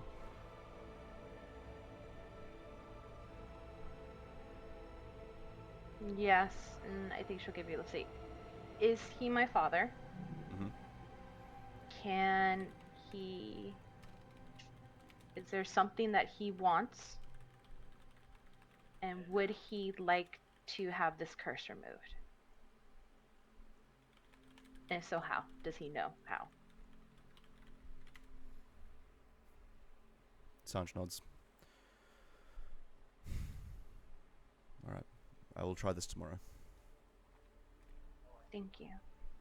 She looks to Sanj. I think I have made my oath to you, but should something happen here, as after their lives are secure, do not be surprised if I don't follow you back. Again, Sanj nods quietly. Okay. And that is that.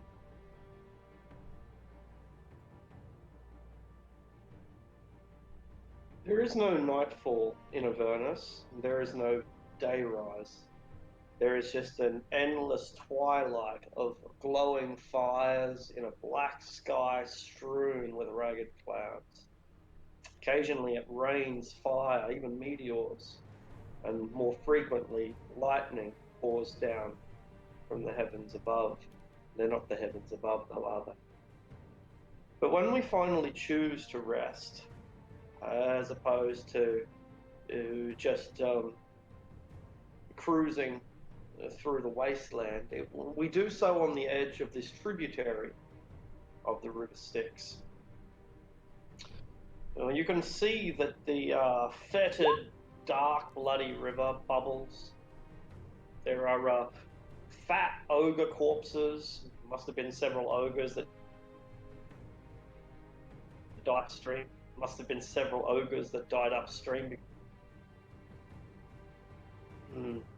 Because their corpses have drifted down and are beginning to clog this tributary. All right. Does this new companion of ours appear to rest, sleep at all?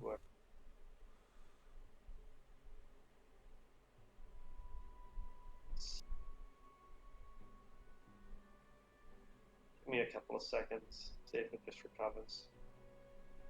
Alright, cool. There's no place that you might consider shelter, but you are at the banks of a stream, and there are piranhas that are kind of feeding on the corpses of the ogres that dam the river. But no, there's no thing that you could call shelter. This is just the place that you feel exhausted and decide to rest for. I'll establish the tiny hut to offer some modicum of comfort, even though it might not do much. At least have some control over the interior. That's all. It would appear that your companion, the Arkan's agent, has not tired or become exhausted at all during this journey. It seems that they only eat and sleep as much as Olithanius does, which is to say, not at all.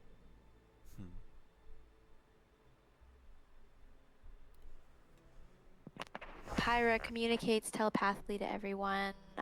Since I don't need sleep, I can offer to watch over everybody while they sleep. What a nice agent of Arkan the Cruel. Yeah, fat chance I trust you. Right off the rip. Yeah. I just imagine every member of the party just immediately like looking at you. Yeah, like, yeah, you can watch me sleep. You can make sure we're all safe. I will speak with Pyra. Trust me. If I can. I received your message over lunch. Well, lunch, dinner, the feast, whatever it is. Holy shit, I think we can actually trust her to watch us while we sleep. Yes. She's totally a double agent that was raised by Bahamut priests. I can tell it in my heart. You were being serious about that. Absolutely, yes. It would be my honor.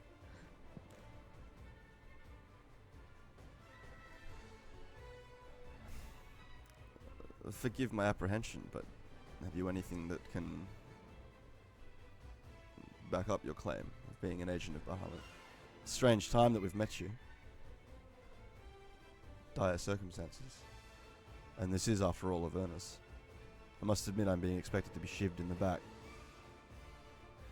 I pull out a symbol of Bahamut from the church.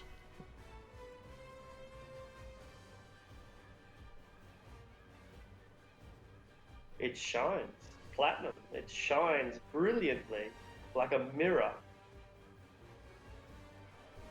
That is definitely Bahamut's power, Farah says.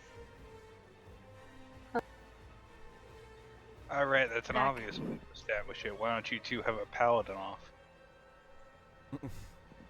Winner's the real paladin. No, and she says, and you can be an agent of a god and not be a paladin too. So, she sure.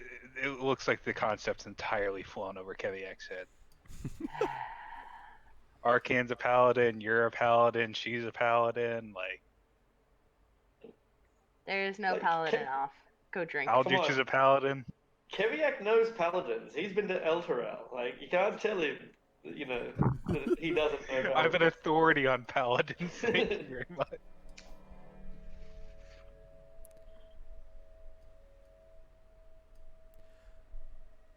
I will spend a moment as well, seeing as Alanthius is not sleeping, and Plan A had kind of gone by the wayside. I instead will I'll approach Farah and say, right, well, I was planning on speaking to him within a dream. However, you might be able to speak with him alone, privately. I can have it arranged if you'd like to now.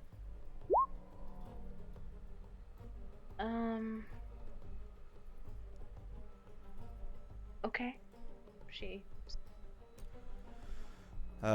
Take out chalk, my spell book, begin arranging the ritual to cast telepathic bond.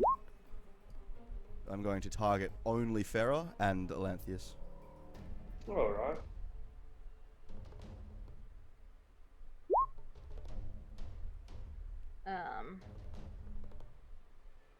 You have an hour.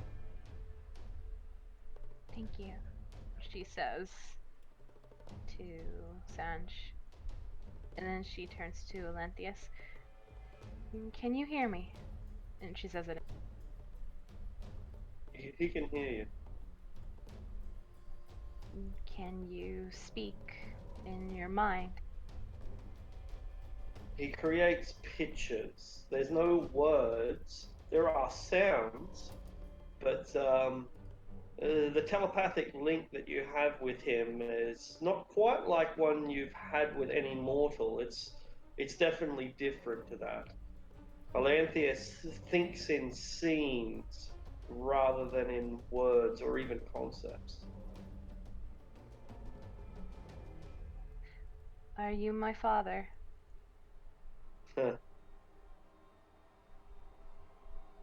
He has an image of a knight. He was like in his mind a common knight, but of course there really is no such thing. He was a hell rider. He was a grand hero of Elturel, one of the original hell riders who took off the banner and sought to free the world from the grips of evil, who sought to enter the blood war and make a difference in the grand cosmic wars of eternity. And yet, somehow, just a common man, in his own mind at least, the Archangel Zariel fell in love with him. And it seemed to him that she betrayed her own vows to be with him, but their love was true and pure, and they dared to defy the gods with their love. There are rules. And angels and mortals are not to mix. They are not to combine and to cut into each other's flesh. For to do so can upset the cosmic balance. That's how we get tieflings. And Of course, Zariel's story only just really began after meeting Elanthius. She had been an archangel for a long time, a proponent in the Blood War, one of the great champions of this. You cut out one of the great champions.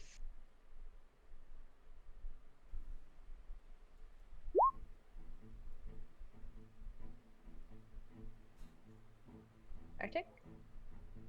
He may have dropped. He's not here at all. But by law, the progenitor of every hybrid race had to be born. Okay, so then that means like your great great great great grandfather was a bard too. So not a dwarf. Just FYI. I'm a dwarf, thank you very much. Oh, hybrid. I missed that. Are you sure though? Could be part no. Or stout Say that halfling, to my maybe. face. Yeah, you're like 1% elf. There's somewhere in your family tree. Don't there's tell him that. dwarf. I think you'd blow the poor dwarf's mind. What's that one thing? It's like someone was like, "What happens if a dwarf and an elf fuck?" Someone's like, "Well, according to like first edition, they create this horrible, ugly thing called a dwelf, which basically combines the worst characteristics of both races." And someone was Yeah. like, "So a human?" I thought wasn't it what the Draugr are too? Durga are just evil dwarves. Same way that the Drow are evil elves. Yeah, but weren't they like the dwarves got with the evil elves, with the drow, and then that's how the dwarf I think whatever. that's how it happened. Yeah, there's something like they worship some evil dwarven god of like mindless toil or something like that. I don't know. Yeah, I admit I'm not familiar with the history.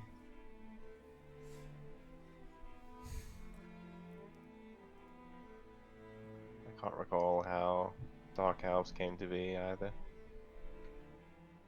A They were spider cursed lady. by the elves via high magic. Spider. See, everybody knows about the fucking drow. Nobody knows a goddamn thing about the dwarger. It's fucking racism. The Elven Dorger master race. were a clan initially that got fucked, really. And Well, that's the long wasn't it the story same short. thing?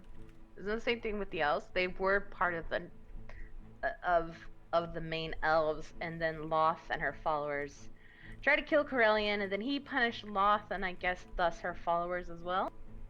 Well, yes, partially, but it actually wasn't any god that turned elves into the dark elves. It was actually the elves themselves via a very powerful high magic ritual. But Corellian was just, Corellian inadvertently did it because he allowed it, kind of thing. I'm very sorry, but I am back. Welcome back. So I can take up from exactly where I think I left off, and that's Oleanthis's vision of Zariel. Zariel was an archangel and one of the fiercest proponents of martial combat within the heavens. We could go on all day about the Blood War, but we know that the Blood War is a battle, an eternal battle between devils and demons to determine the true nature of evil. Well, Zariel was like, why don't we get involved in the Blood War? Why does heaven sit back and let chaos reign and evil decide the future of the multiverse? And so she wanted to get involved. And all of this culminates, of course, in Farah's question, where Zariel and Olanthius fall in love. They become a couple, but before the baby is born, Zariel falls. And now you see a new set of images, and they will probably answer some of your future questions. And those images are of Zariel losing control.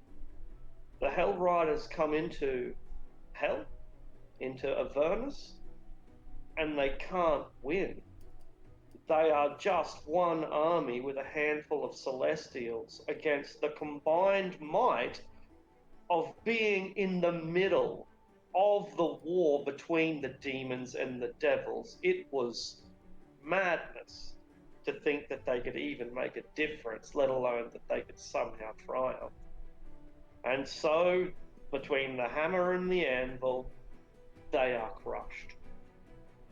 But Asmodeus proves bizarrely merciful, or perhaps insidiously cunning. He sees how fervent Zariel is about the blood war, how much she hates demons, and how driven she is to destroy demons. And he offers her a job. All she need do is accept, and he makes her the Duke of Avernus, the Archduke of Hell. And she accepts. Zariel at that time had a handful of really close allies. There are about 4 of them, but for the purpose of this vision, you only see 2. Harriman is her right hand. He is a Hell Rider, like Olanthius, and Harriman accepts Zariel's corruption, and he bows down to her and serves, and she raises him up as one of the most powerful devils in Avernus. Olanthius refuses. He knows what she is, and he refuses to let her be what she has become, and he pleads with her. He pleads for their future, for the future of the multiverse, for the future of their child. Zariel slays him and raises him in eternal servitude because she cannot accept his counsel, but she will not drive him away.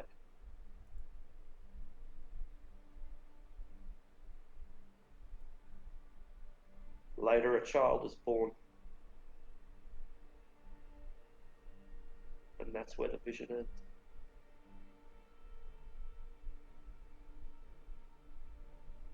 Yep, Farrah's weeping in his arms now. I'm just saying, fuck. Just don't mind her. She's fine. She's crying in this. Like, she's thrown her arms around him. And this, like, tough woman who likes to drink and have cigars and headbutt is just weeping. I don't know how long it's been. Silently, not out loud, like, overly dramatic, but yeah. So, and I think she's just whispering to him, I'm so sorry. I am just over and over and over again. Where his fingers touch her back as they clasp and clutch, the party witnesses Farrah's resilient skin begin to wither and crack and bruise and blacken. She will hold out for as long as she can. And your necrotic resistance means that is quite some time. But he lets you go before you let him go.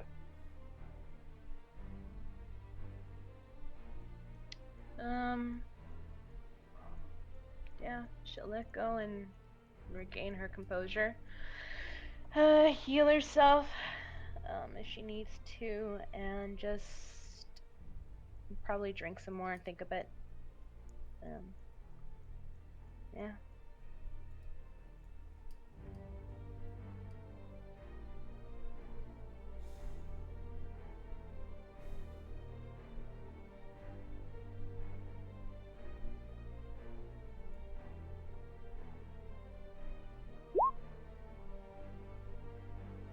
The sky never gets brighter nor darker, except for the brief times when terrible storms roll in, or the sky splits apart to reveal meteors. An endless, monotonous, toxic wind blows. It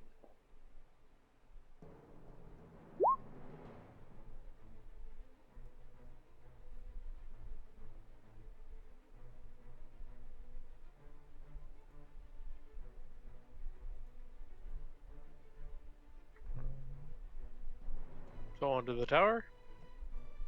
Your rest is Onto the undisturbed, tower. saved for the environment itself. And I'm sure that you can come up with some way to cross a tributary that's about 100 feet wide, right? I'll just ferry people across with my eagle form. I have an hour, and if it's 100 feet, it should be easy enough. I'll just make use of the shape change of feet so I don't burn a slot.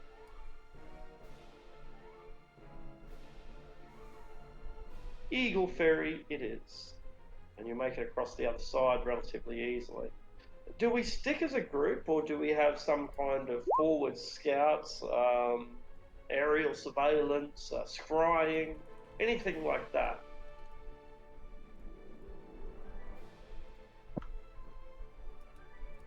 Sorry, Arthur, could you please repeat the question? Sure. Do we stay together, or do we have some kind of scouts or arcane surveillance or any other mundane surveillance? How do we approach our objective? Yeah, I could scout if anybody wants me to. I'm pretty fast. Move 90 feet around. Okay, before she leaves, Farah will cast Protection of Evil and Good on Adressia.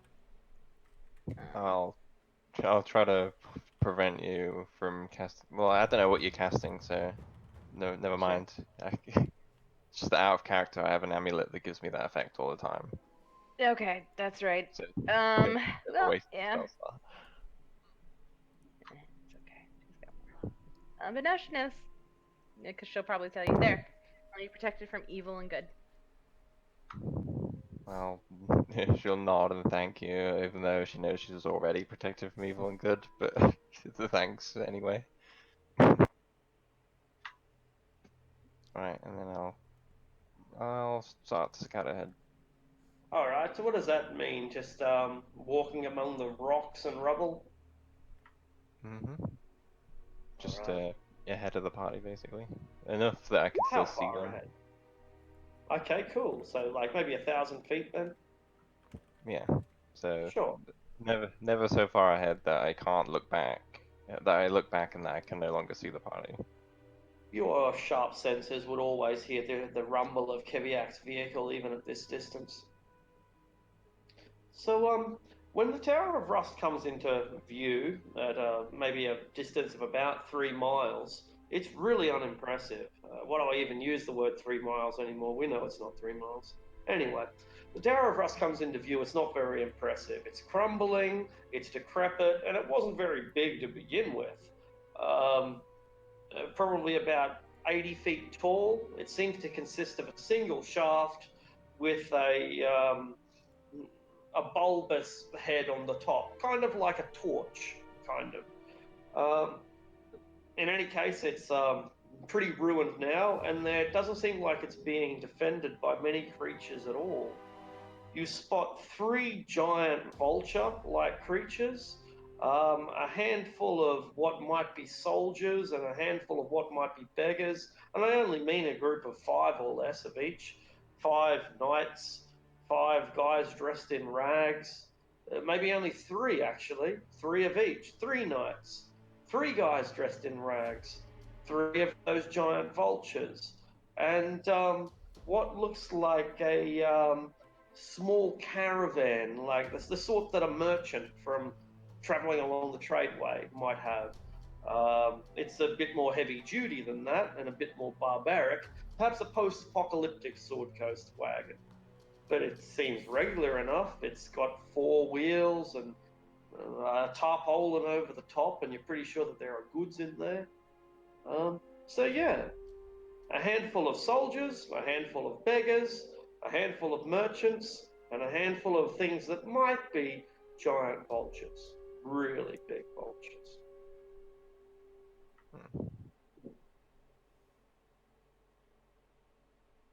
Interesting. Want to wait for that lot to leave, sneak up, or just assault it? Oh, isn't she alone right now? Scouting. I didn't know if it was a scout report or what we all saw. I'm not sure. This is something that Regardless. he scouted ahead, yeah. Yeah, so. Yeah, regardless, I would return to the body and relate it. Yep. Not very heavily defended. There's only half a dozen, maybe a few more inside the tower, but nothing we can't handle from the looks of things.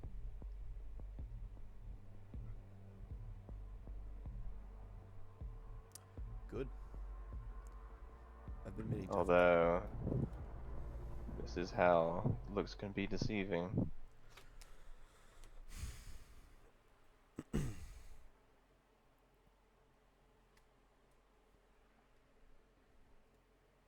been meaning to flex my intellect for a few days now.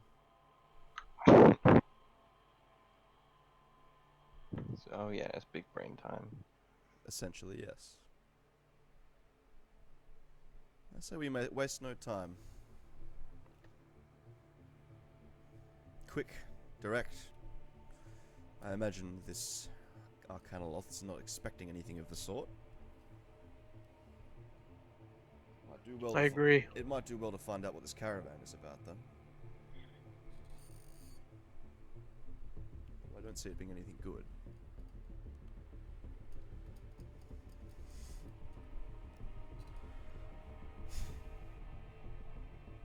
No.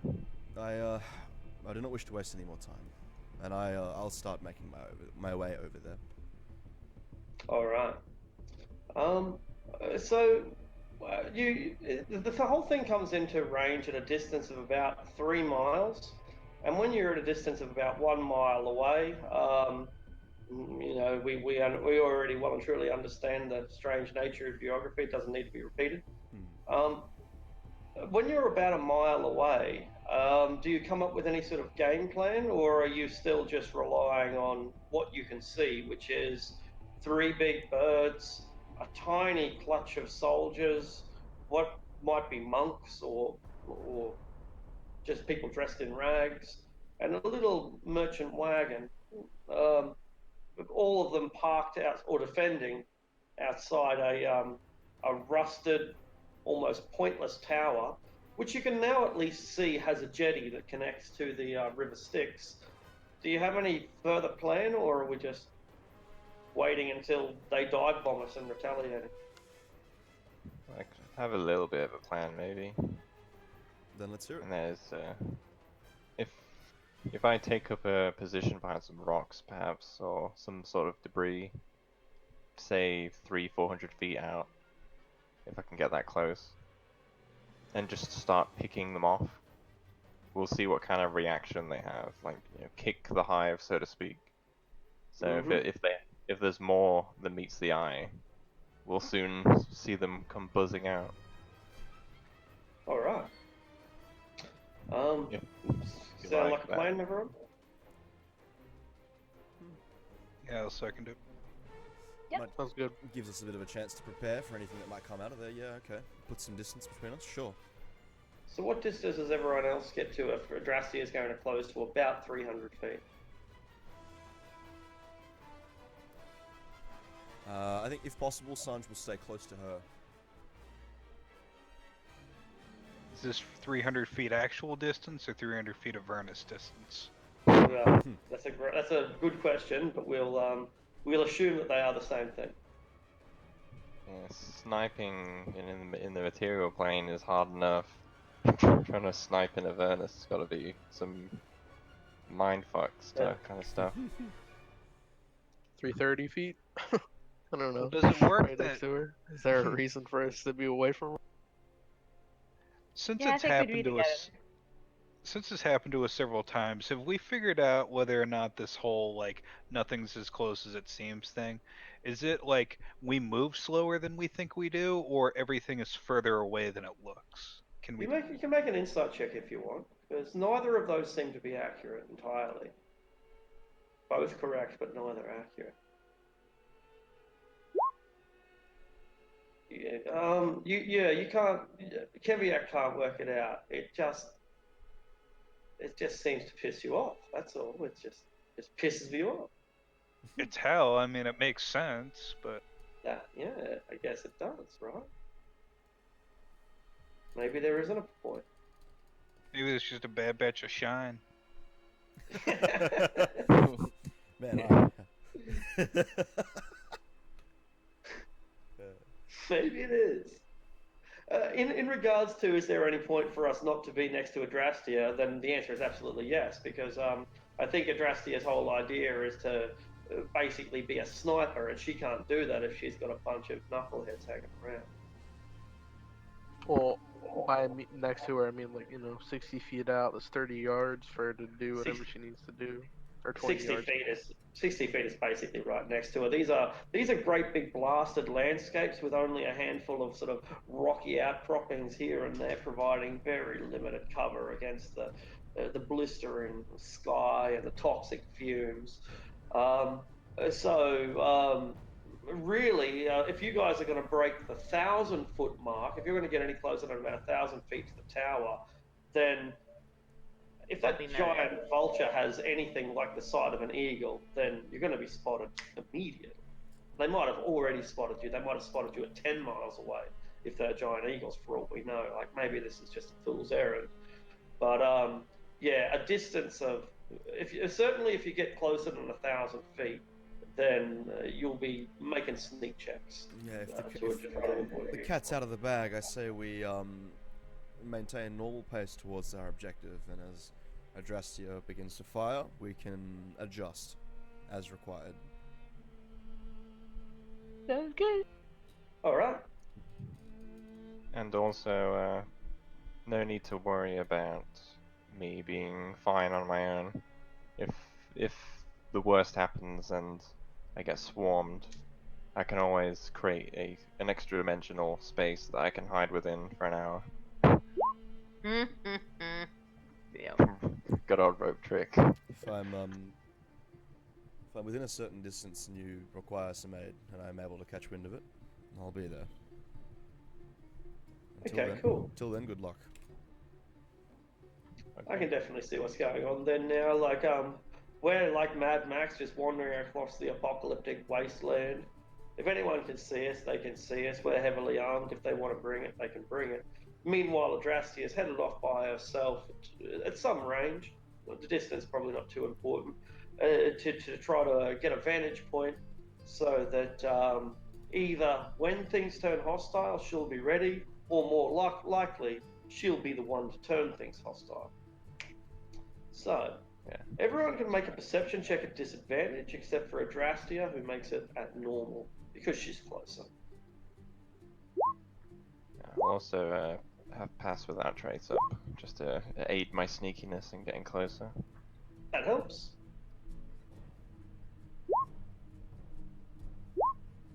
Alright, cool. So Farah would notice it as well as Adrastia, which means that the main group realizes, as well as our scout does, something more about the nature of these defenders.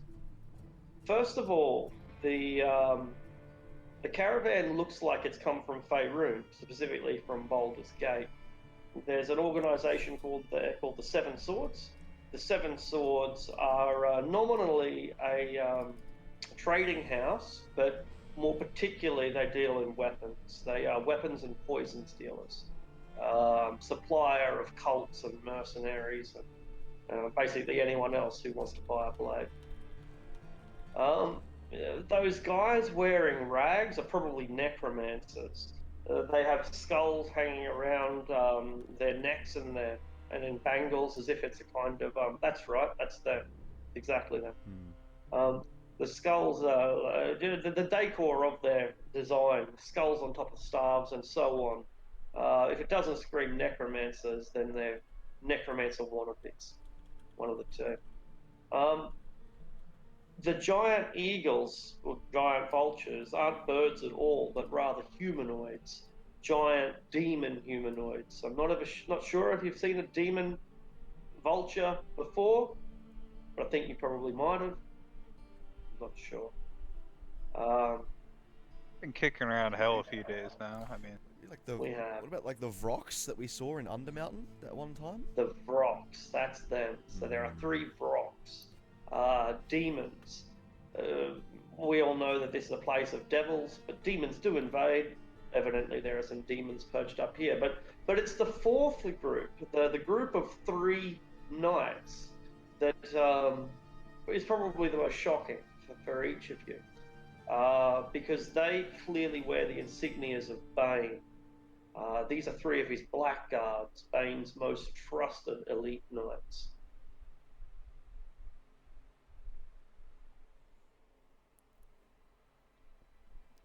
Well, this just became very interesting. very interesting.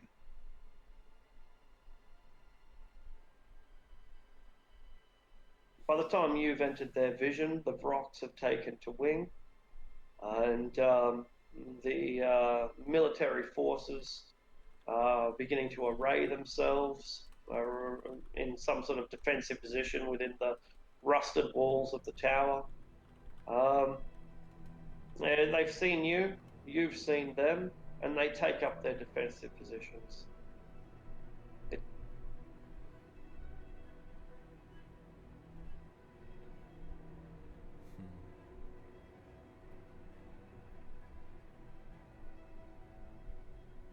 Wait for these vultures to tangle with us, take them out, and then ride on the tower.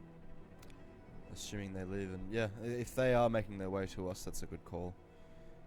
Should slow. The vultures begin to dance above the tower, swirling like all 3 of them creating some kind of terrible tribal dance in midair while they screech and scream.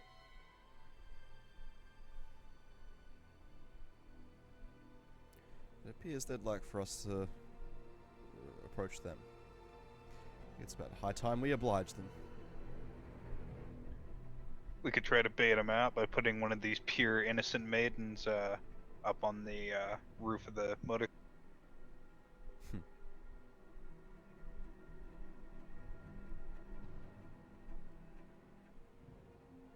Otherwise, yeah, I think let's just ride on the tower. Yep, that has my vote. I do not wish to try and bait any of our compatriots. All right. Yeah. I think this, yeah. I think what we will do is just create a simple map. The spare map. I don't think there's anything on this. No, there's not.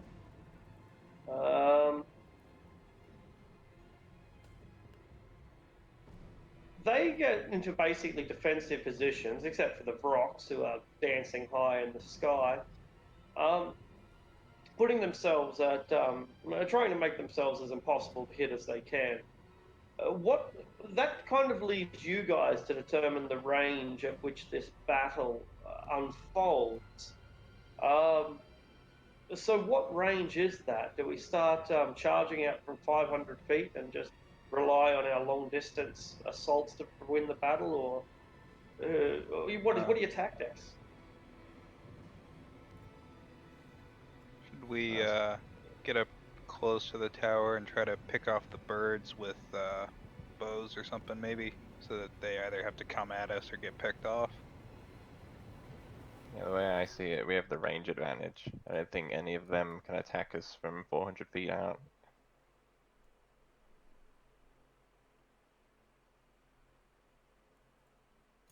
Although, if we start doing that, they might just retreat inside the tower. They already Yeah, have, well, except for the Vrox, yeah. Okay.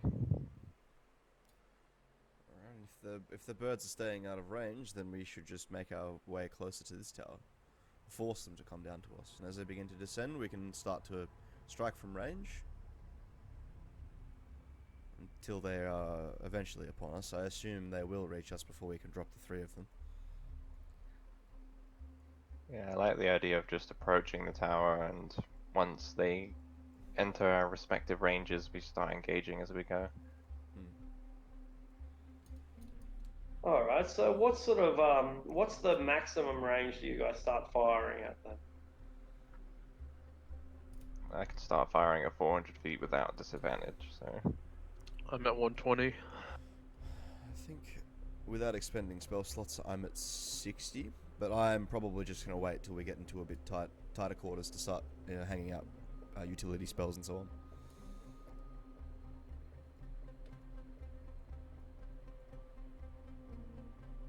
Yeah, and if I use my bonus action to dash with fleet of foot, I can keep pace with the rest of the party who might are probably dashing and still shoot.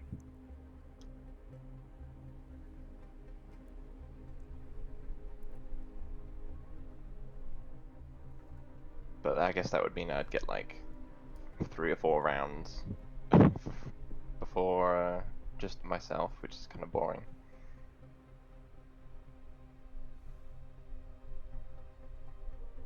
All right. Well, tell me what your plan is.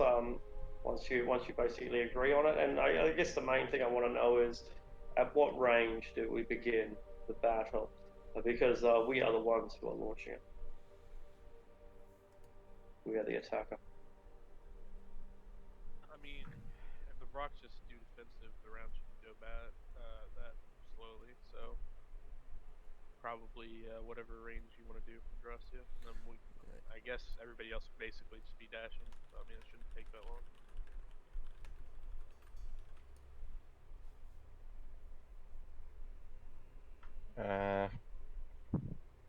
So I guess the question then becomes, Adrastia, what range do you position yourself at, and what distance do you wait the party to reach before you open fire?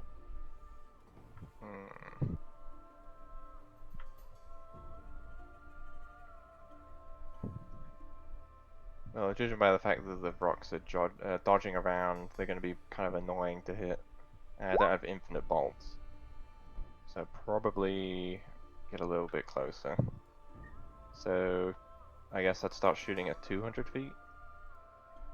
All right, and does that mean that you are with the party when you do so? Yeah, because if I use my move action and my bonus action, I can move 60 feet and then use my standard action to fire, so I can keep pace with the rest of the party still, even though I'm attacking. All right.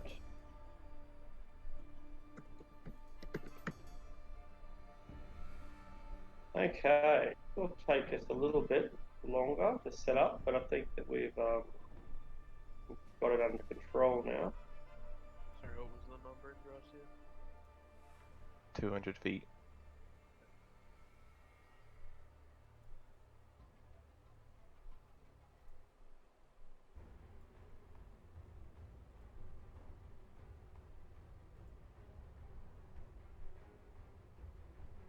All right. Getting closer now.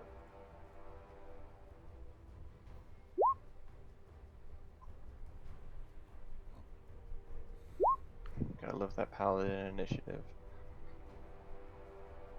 Blah, blah, blah. What's her response to that? And are we still under the benefits of the Hero's Feast? No, but because we camped at the river since then. Sure. Okay.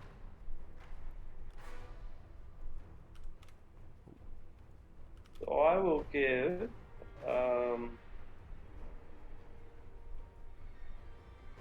where is she on the thing? Oh, there it is.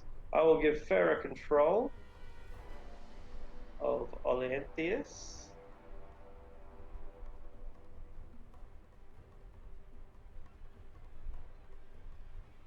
That come up? Yep. Perfect.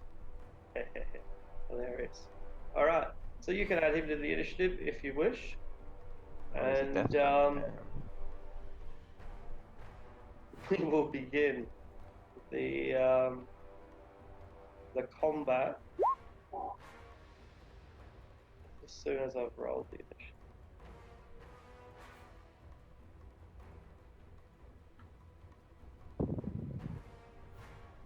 This is about 200 feet. It's pretty appropriate. For Yeah, it's not too bad, initiative, hey. would it just be the dex roll? This is Just press their name, I think, is highlight the character and just press the name. ah.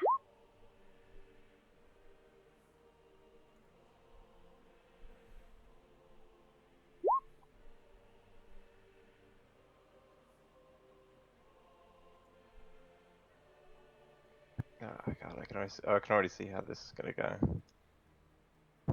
They're gonna Well- hide inside that tower, and as we get closer, they're gonna start hurling fireballs and shit at us Well, of course. through the windows. So This is very much a theatre of the mind one. I'm not even going to put the right number of troops down on the tower. The tower is not to scale, and but this gives us a D&D is so reliant on distances that this will hopefully act as a bit of a guide and won't just become even more frustrating. It's a 2D map, a vertical map, so like, but ignore the 2 dimensions. So you're not like standing on each other's heads. You're wherever you envision yourself to be. It's just like, yeah, it's really basically theatre of the mind. But for the sake of distances, I've done this up. All right. You guys are the fighters. You are the attackers, rather. You are the attackers. So it will be up to you to determine if you want to buff yourselves, any other preparations you make, because you're bringing the battle to them.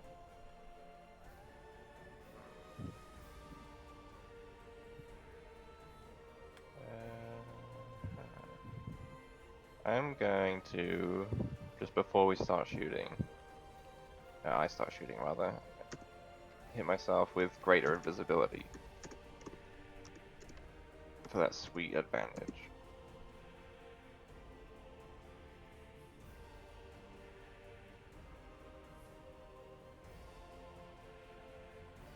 And I'll Alright, also so put you're- protection you're- from poison on as well.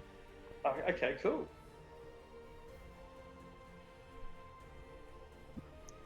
You'll have to cast the protection from poison first, because I'm pretty sure... No, it doesn't matter, I'll just be particular. It's irrelevant. So you cast greater invisibility on yourself, you're protected from poison, you're 200 feet away, the rest of the party is also 200 feet away. The birds are dancing in the sky, and the rest of the warriors are hiding inside the tower.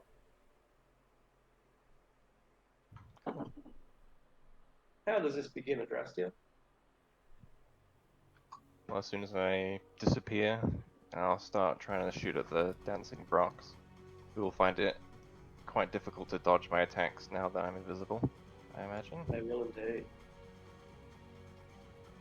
Although, are we following the turn order? Because Valeria's at the top. The way I run initiative is that I begin it with a spark. So your spark will be a single attack, like an attack of opportunity, basically. And that's how it all starts. You can cast a spell, or do an attack, or make an action. But it's always one action that sparks the fire. All right, you guys are laughing a lot. We can hear you laughing. Yeah, what's so funny? Nothing, sorry. Excellent. Alright, so if the rocks are dodging and I'm invisible, it should be a straight roll. Yep, sounds good. 17 on one of the rocks. You launch your arrow into the rock and injure it severely. It squeals, and we all know the battle has begun. Alright.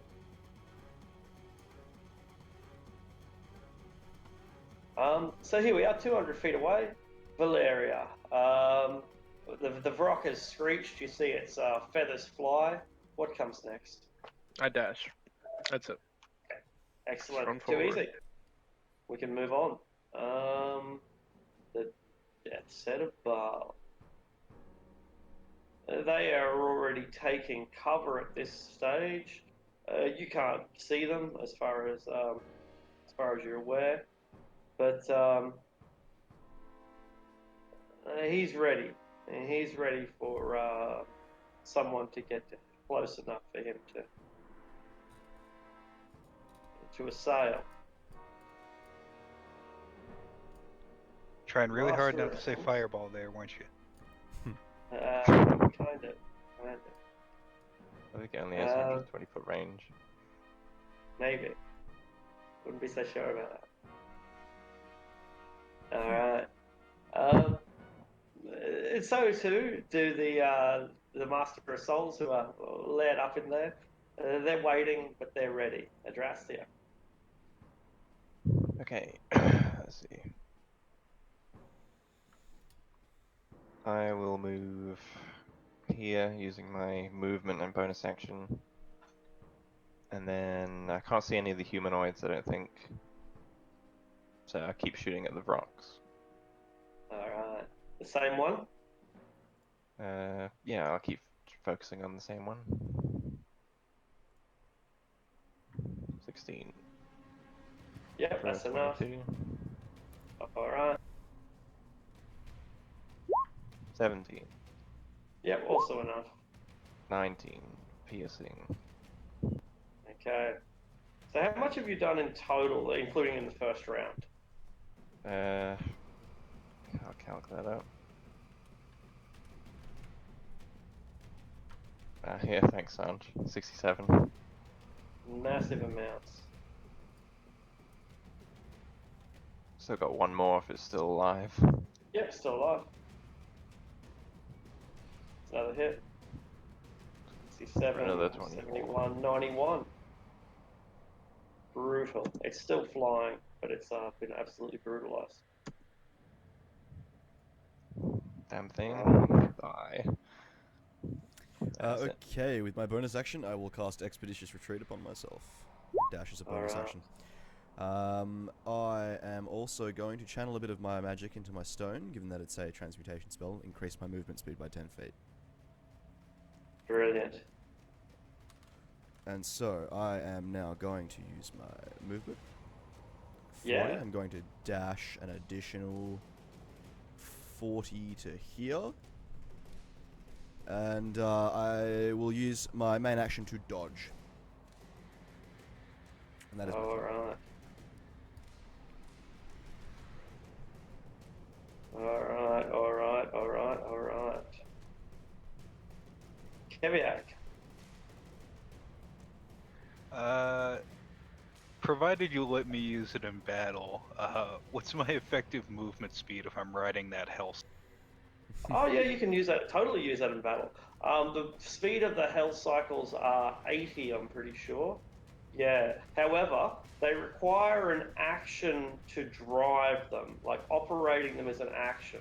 They're better off. They're better thought of like chariots with a driver and then a dude, an archer on the back or something like that. So it will take your action to operate it, but it moves at speed of 80.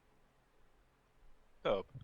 However, yeah. once it's in motion, you no longer have to operate it unless you want to either slow it down or turn it. Okay. So I can just Yeah. charge in a straight line and kind of take my hands off the wheel. Exactly right. You take your hands off the wheel and fucking start shooting with your machine gun, and of course, shit just goes totally perfectly, and nothing bad could ever go wrong. All right, I'm changing my mind again. Hell's awesome. Yeah, he'll just get it going. I got a ring of fire resistance though. I'm a dwarf, so I breathe poison. So this is just my kind of place. But Awesome. yeah, he'll drive forward in a straight line, 80 feet. Brilliant. Keviak. Oh, sorry, Movida, rather. Movida, the Arinyas whom we have bound.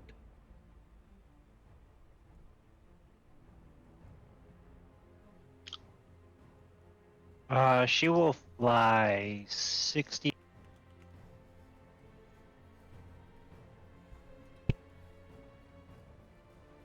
Is she able to shoot her longbow's up to 600? Can't hear a bit of what you're saying. It's a bit cutting out. But yeah, the longbow, she can fire that. It will be at disadvantage at long range. So an 11, a 17, and a 12. The 17 will hit.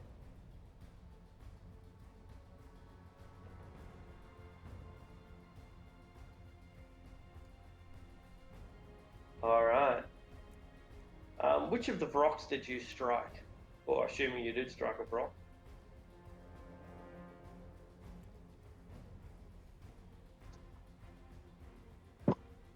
Whoever's in closest in vision. Perfect, perfect. You strike one of the second Vrocks. Now there are 2 injured Vrocks. All right. So, Alanthius, no, rather Aldrich, you see that when you move up to meet with the Arinyas that you've just ordered forward, she informs you quite simply that she will not attack the forces in the tower. She will only fight the Vrock or the Ubala.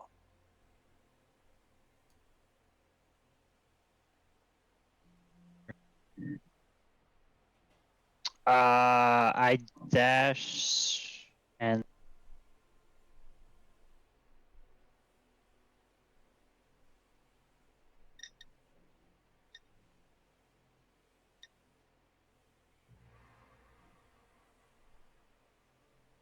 All right, dashing. So I guess that's basically what Aldrich is doing, is dashing. All right. Sorry for the slight delay, as I do a bit of a look at something briefly. Oh yeah, that works.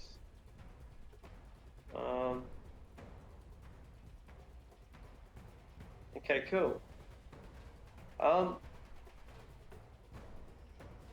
Oleanthius.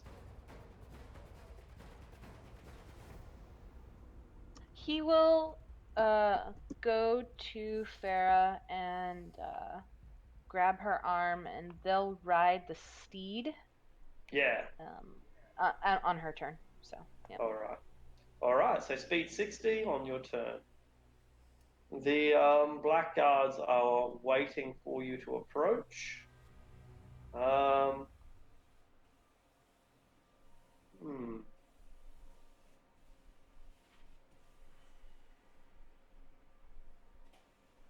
Yeah, they're gonna just wait for you to approach.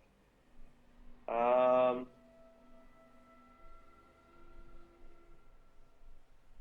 right. Okay, that's good. Pyrosolus. Everyone is charging the tower. What do you do?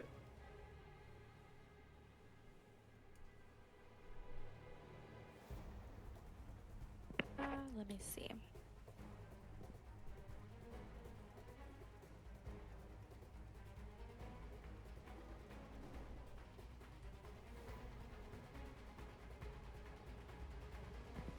I'm going to dash as well, and that's the end of my turn. Brilliant. The Vrocks have completed their dance of ruin. There's a special thing that Vrocks can only do in groups of 3. And they've been performing this ritual, warming themselves up. And you've come into the range of their blessing at last.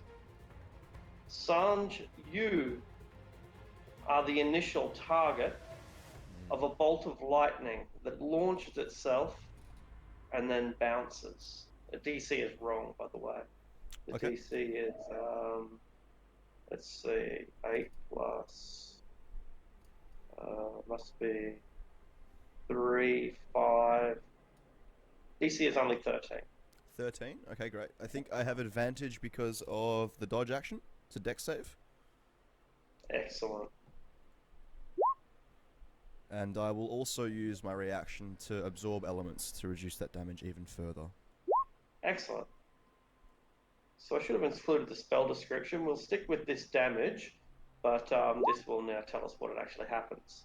So 3 bolts then leap from the initial target of Sanj to up to 3 other targets, which can be 30 feet.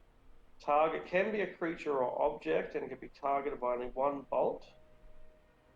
Doesn't say anything about having to see them or whether or not they're visible, for example. It would appear that the target, as long as it's within 30 feet, can leap to Adrastia as well as Valeria and finally Aldrich. They'd have to know I was there to target me, surely. Spell doesn't say that though, and they don't target you. The bolt of lightning just leaps. Fair enough. Yeah. Yeah. I mean, I don't. It can also hit objects though, so could it just also hit like a random object in the vicinity? It can only target creatures though, not objects. Right, Dex. Oh, it can be a creature or an object. Oh yeah. It can only be targeted by one of the bolts. It's hell. Yeah. I don't know. It's yeah, that's good enough reasoning. It's hell. And you said it Alright. was safe for half of 48, correct? The target takes, it looks like it's the same damage in both cases, so it's 55 damage, save for half. Sorry, 48 damage. 48 damage, save for half. Okay. Use absorb elements to reduce that further as well. Excellent.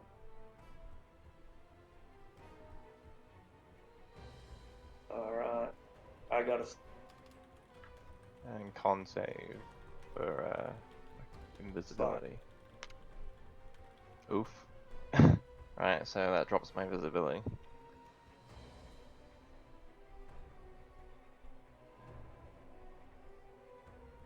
Haha, fantastic. Really works out.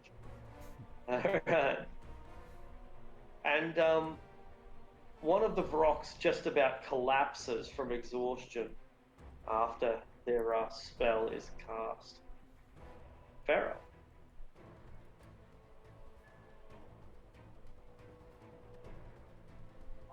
She is going to make the steed go forward 60 feet, and all 3 of them are going to hold a dodge action.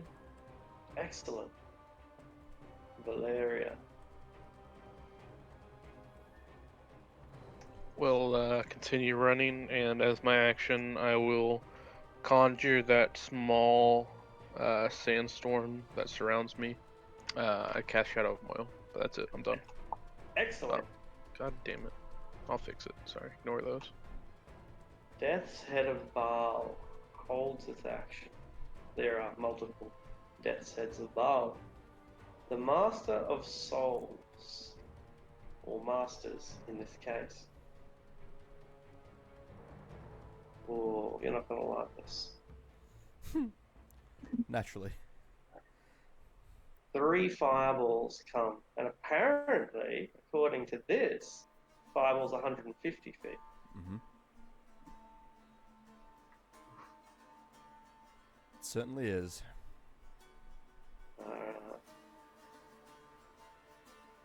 So they focus.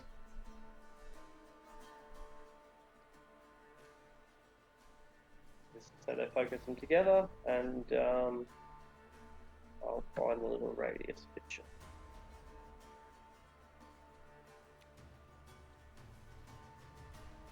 No, it didn't work.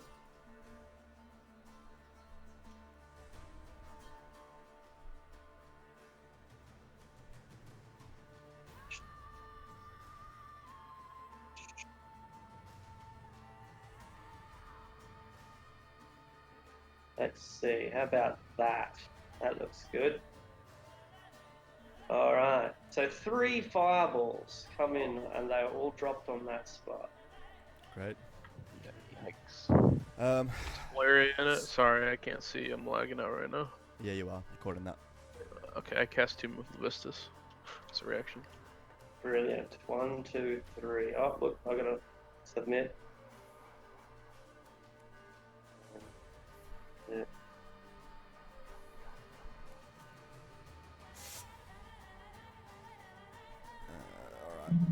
I think I have advantage because of the dodge, so please, dear God. That looks like a job for inspiration.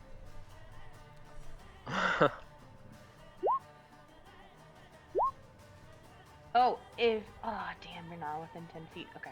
It is 10 feet, isn't it? Yep. Yeah, okay. Arctic, I'm going to use my inspiration on the final deck save. Sure thing. Cool.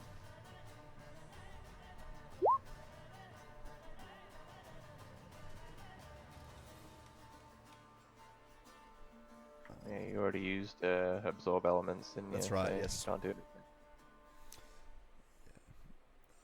Half of 37? 18? Yeah, yeah. And then 18 again. So DC 14, correct? Yeah. it's 14.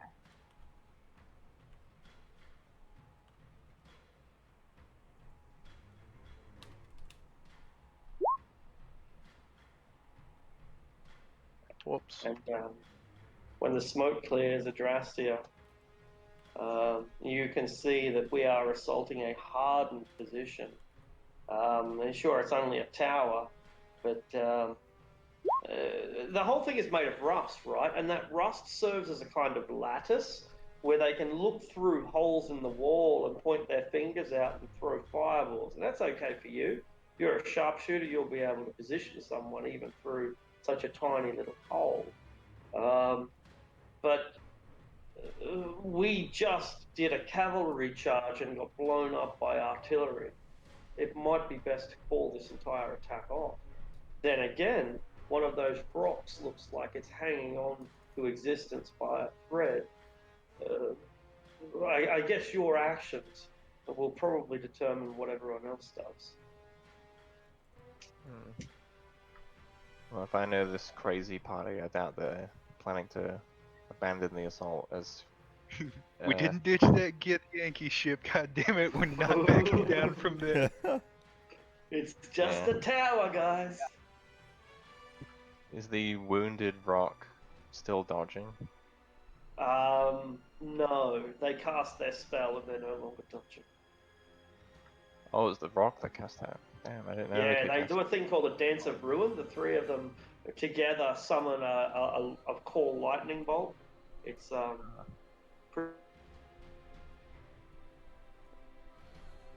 Right, well, I'll try to finish it off. So whichever one it is that's wounded. excellent. If they're not dodging anymore, my Make your invisibility first dropped attack. though. Yeah. Yeah.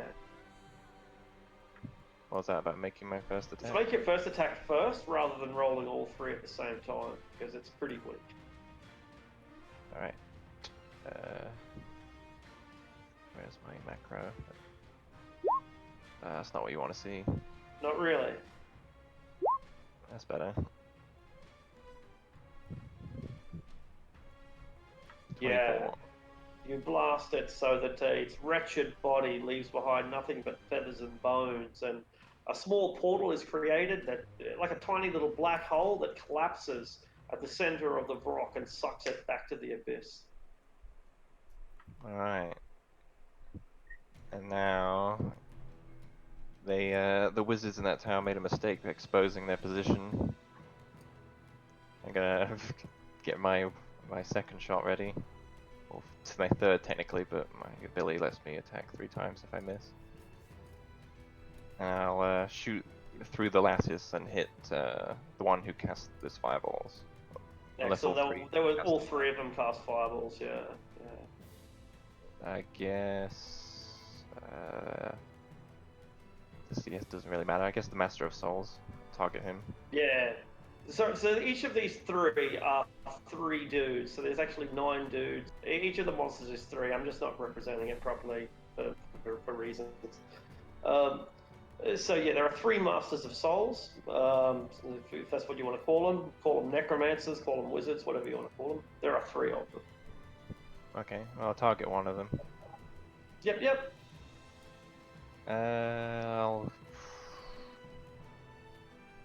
I'll risk a sharpshooter shot, and I'll make it a wyvern poison bolt as well. Nice.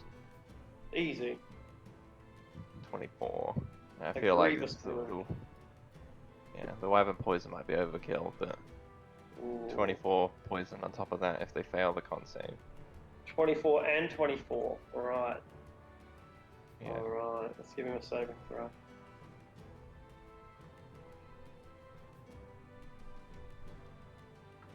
So just 12 poison damage. Total of 36. He hangs on. Damn it, I bet that would have killed him if he failed. And I will move. I don't want to bunch up after that chain lightning and the fireball. I don't want to get too close to those rocks either. I guess here. Alright.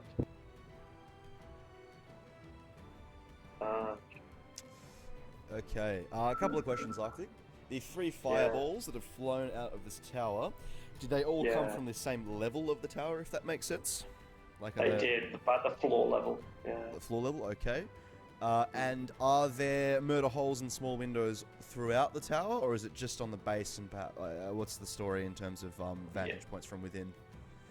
You could call them murder holes if you want, but what they really are is rust. If you've ever seen like an old Datsun, an old car from the 1980s that's just been eaten to the shit house, Yeah, okay. that's what it looks like, as if it's had bullets, you know, like someone's emptied 4 clips of an AK into it. That's what this thing looks like. It's an old iron tower that is now corroded to the point where you could put your fist through it. Okay. Fuck it. Return to sender. 5th level fireball. All right. Nice.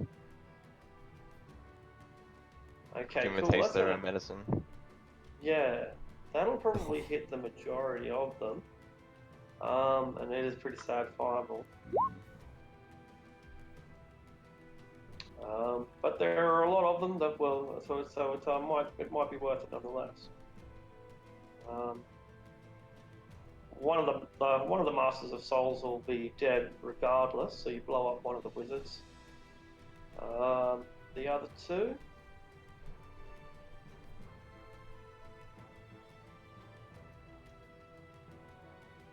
One is more badly burned than the other. So 27 and 13. Okay.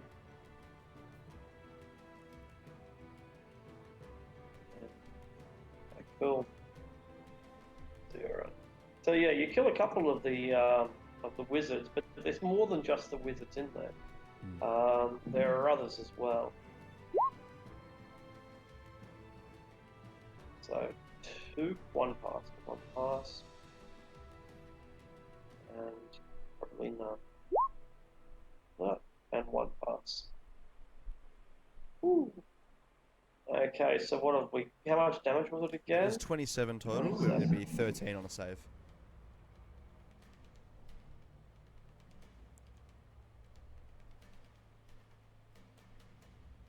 I've just moved back a little bit too, and that's my turn. Alright. Oops. Oh, those ones. So sad. Nothing above a 4. It's upsetting, but that's dice. That's why I like sorcerers. Yeah. Reroll all of those ones. Yeah. You don't have to accept that. That's alright.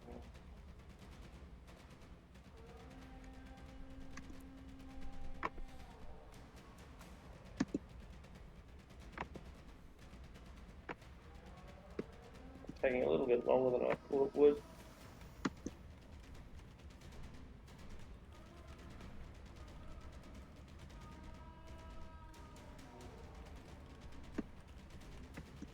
Okay, and okay, and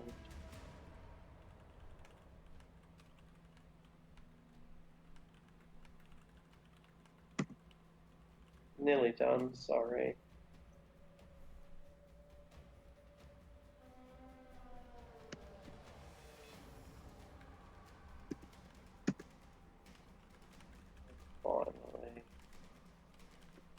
Okay, cool.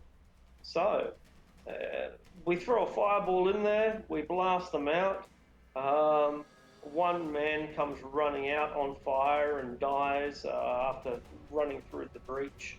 But the rest of them are still in their hardened position. It doesn't look like we are going to dislodge them anytime soon, but that's not going to stop Motorbike Kevia. Oh, absolutely not. What's the like front door situation look like? Is it Doesn't really open? have one. Yeah, non-existent. All right. Then he aims his motorcycle at what looks like the weakest part of the wall and fucking guns it. Yeah, and it just breaks away upon impact, so you create a massive passage, and you smash straight into the sea.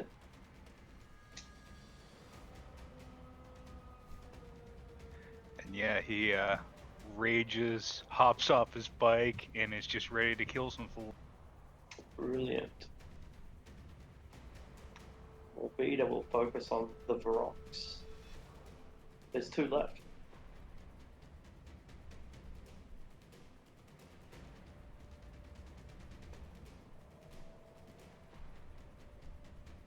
Billy, are you there? Your devil is up.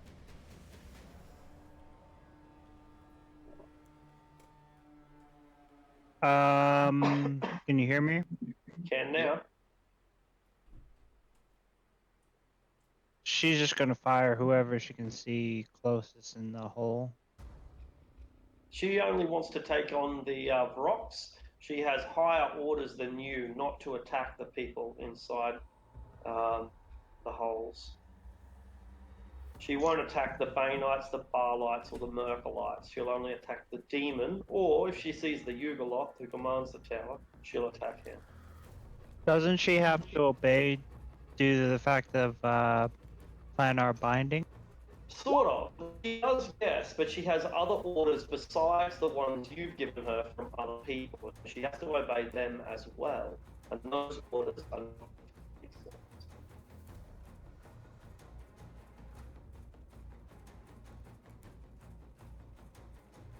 So like if you summon an angel of Bahamut, you couldn't like tell it to assassinate Bahamut or whatever. Exactly like that.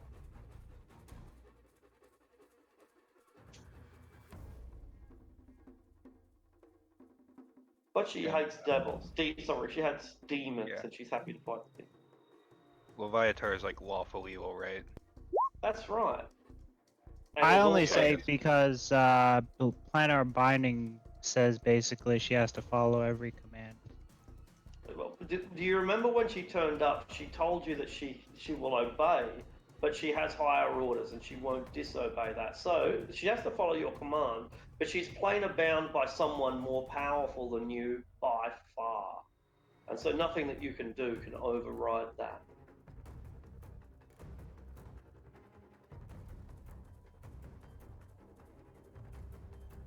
She's still attacking though. The rocks are still there. And they're a problem, so. And she'll fight the Yugoloth if she sees it as well. She just won't attack anyone associated with Bane, Merkel, or Baal.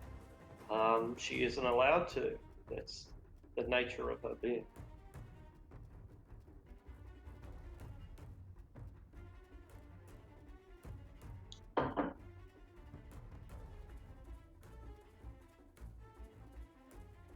So does only one attack hits? I can't see any of the attacks. Oh, there they are. There. The 13 will miss. The other 3 will hit.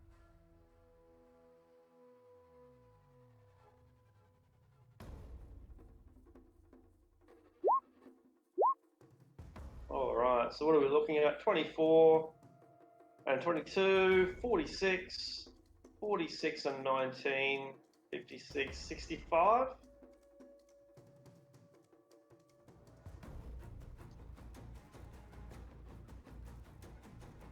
A brutal hail of fire, but not enough to finish it off.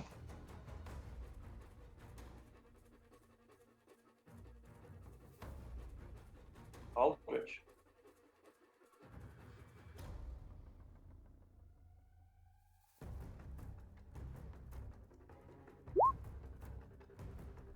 I'm gonna cast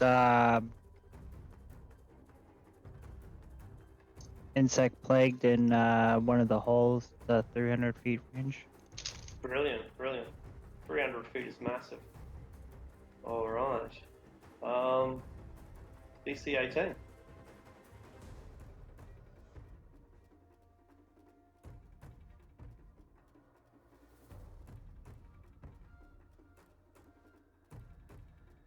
"26 damage, I think, will kill both the Master of Souls, maybe?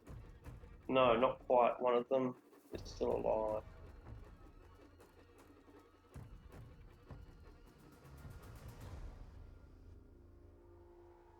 The death sentence.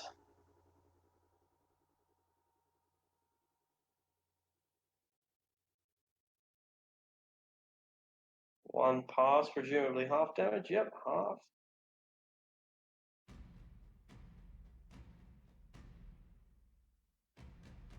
Alright, 26, 26, and 13.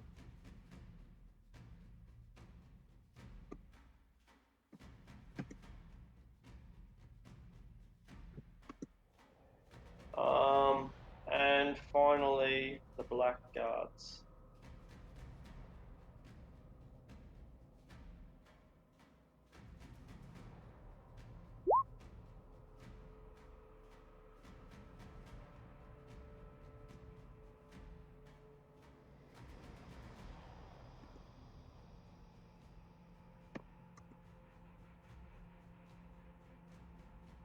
Okay, cool.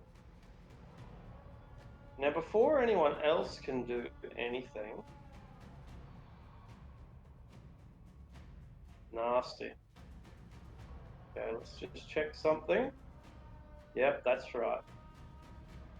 Okay. Before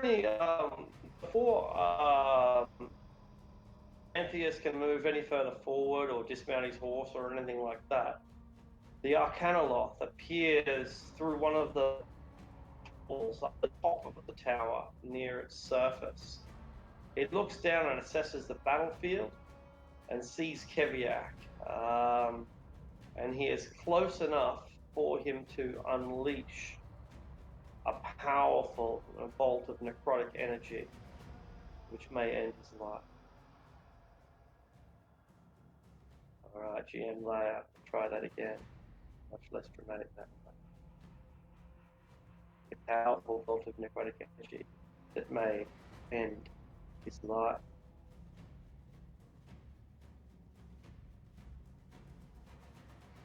Come on. The suspense is killing me. Come on. Get it over and done with, please. It's a con Yeah, save, but you can do this. Necrotic energy that may end his life. There we go.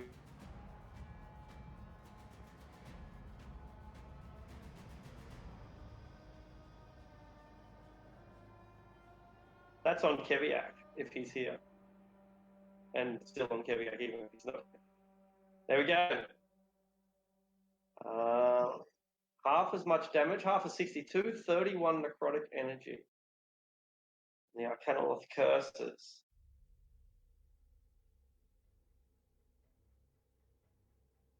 Alright, Atlantis.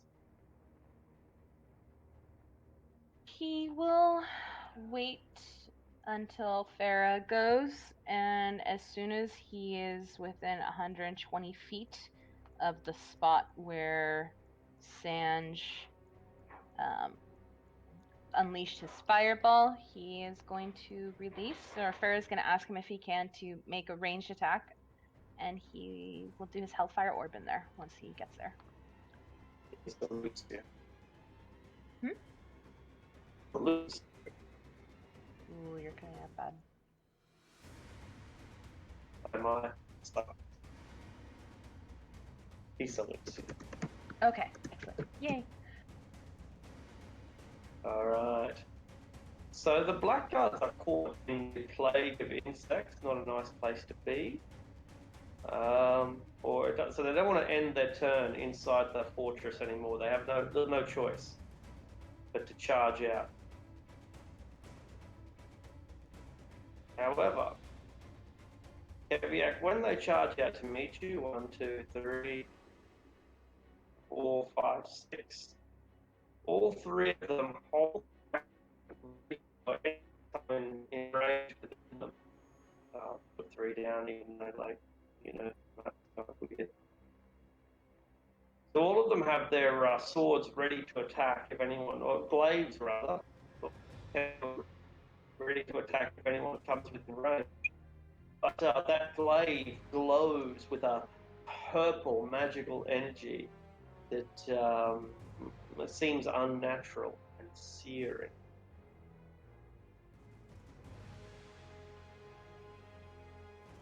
Alright, Pyra. I will move up 30 feet and cast Sickening Radiance 3 times. Excellent. 1 time.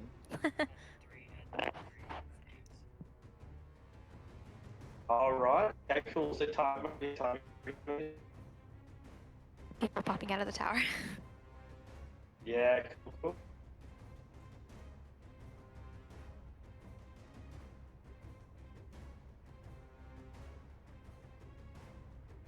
Alright.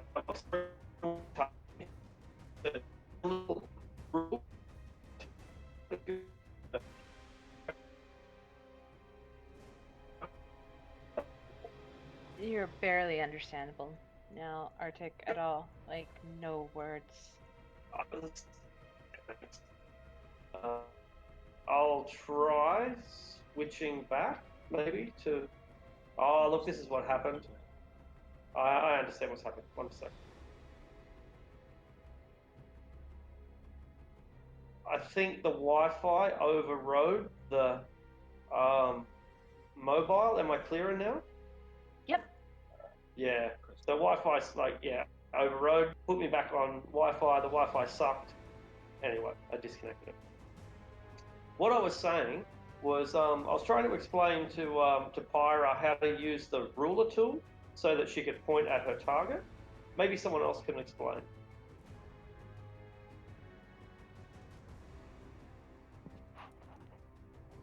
Yes, thank you.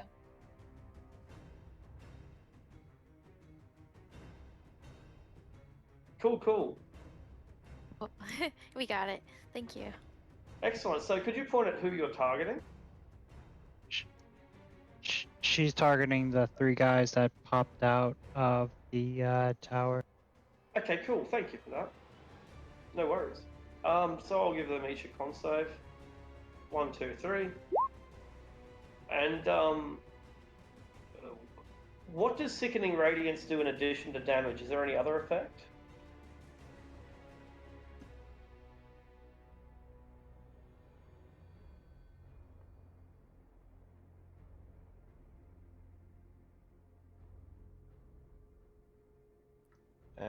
Did anyone hear that? Yeah, Hold on 1 second. Right. I just posted it in Roll20. That was the wrong ones. It suffers 1 level of exhaustion and emits a dim greenish light in a 5-foot radius. Light makes it impossible for the creature to benefit from being invisible. So exhaustion and invisible, if they don't succeed. Also 40, 10, and the damage. Yeah, we covered it.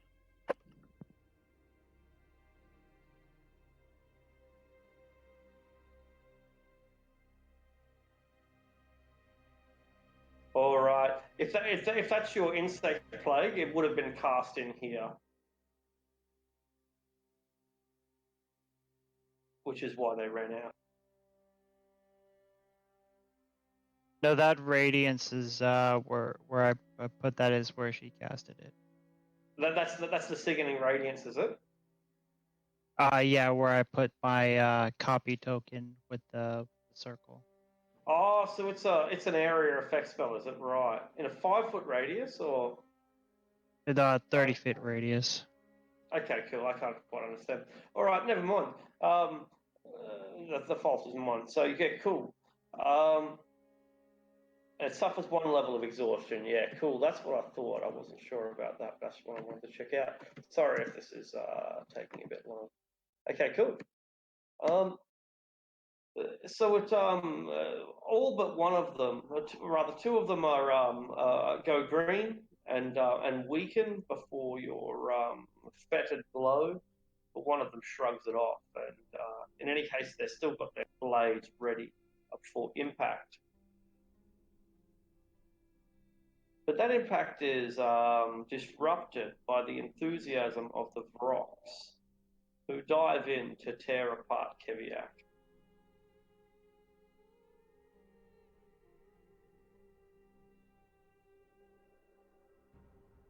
Fighting evil vultures while riding a motorcycle into hell. This is the most metal D&D campaign I've ever played. Oh It's my god. Brilliant. Good thing he's a bigger boy. And they can't touch you like a bat out of hell. You're currently a Meatloaf album cover. I fucking am. Let me go change my playlist real quick.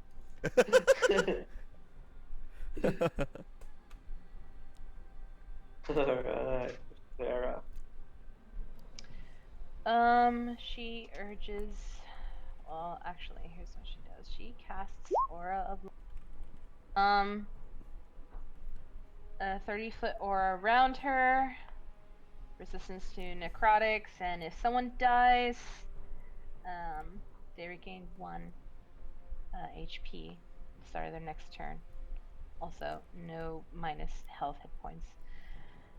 No. Let's see, we're over there.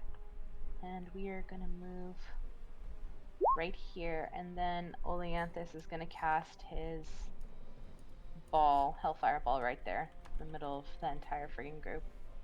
Boom. Alright, if you can grab the 20-foot radius token down and drop it down, we'll see how it worked. What token? There's Oh, a token 20-foot 20-foot radius? Yeah. It'll have a little aura already set up in it. Excellent.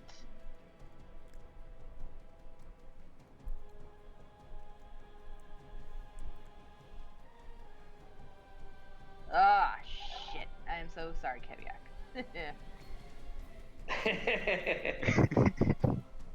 It's okay, I get your friend doesn't give a fuck about me. Bear will heal you after. She promises. It's okay, only the second time this fight I've gotten nailed with a shit ton of necrotic. It's cool, it's cool.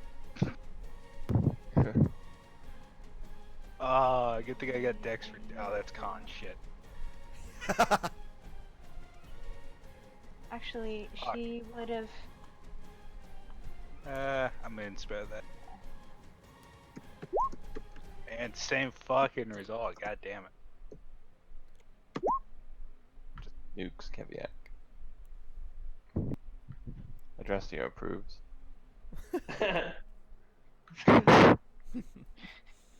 Do you like her father? And they end their. Roll 10d6 and 10d6. Oh, sorry. I am so sorry. Yeah.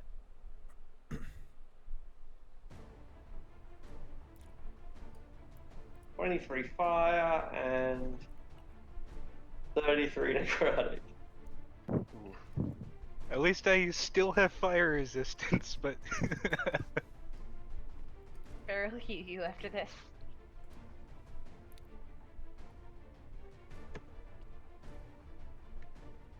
Alright.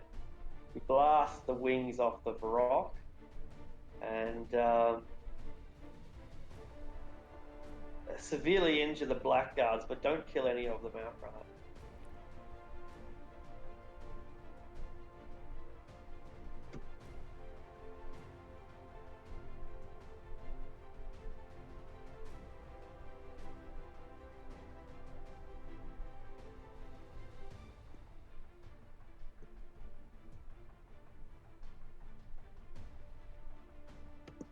Alright. Valeria, so you're recovering, are you, from your Yeah, I'm thawing out in my carbonite chamber. I'm done. The Death's Heads of Baal don't want to be involved in either the Circle of Radiance or the Insect Plague. So all of them back out the back and make their stealth rolls. 1, 2, 3.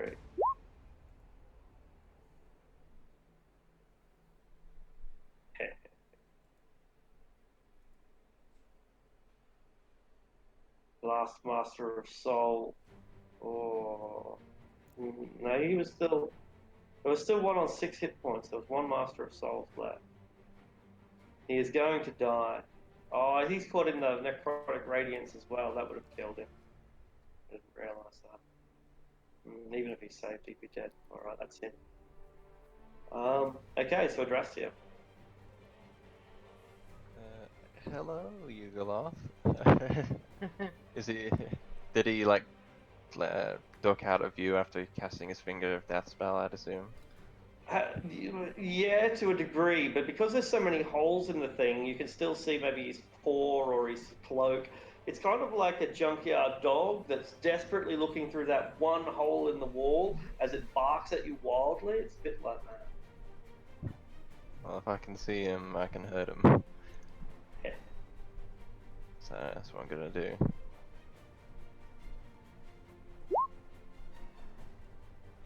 $19 and a 25. All right. Do both hit? I think they will both hit. Or they would if he didn't use shield. Oof. Okay, well, if they miss, then I get a third attack. One will which still hit. Also misses. Yeah.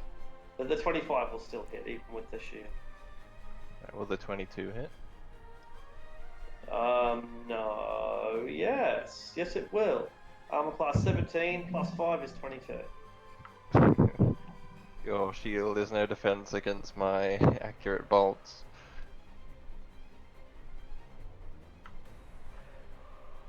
For 45 piercing. Ouch. Yeah, Cadaloth is greatly angered. And then I will move back 60 feet. I don't need to be any closer.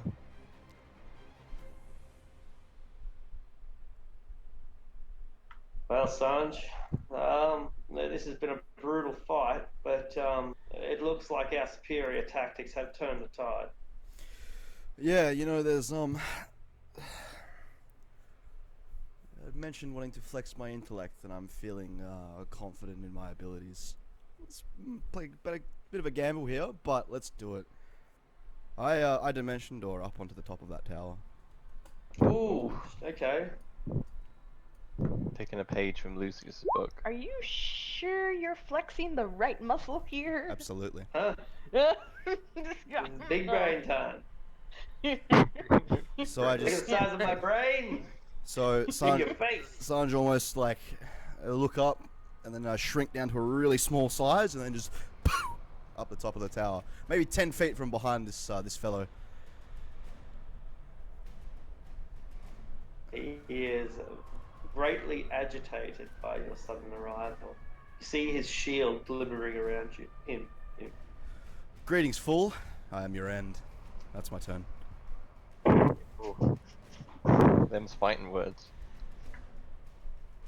Arcanoloths look like little jackals, by the way. Jackals dressed up in like wizards. It's kind of cute. I'm sure. Well, Caveat. Kiviak's not a happy dwarf. Like, he's been shot at by fireballs, got necromancy raid, and then some asshole, obviously an enemy, because no friendly target would drop an AoE where their fucking friends are.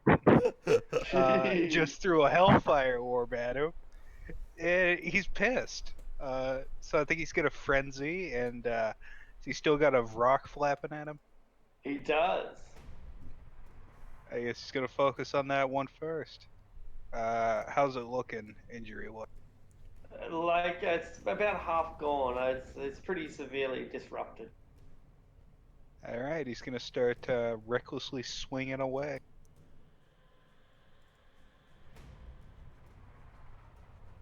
Crunch. Crunch.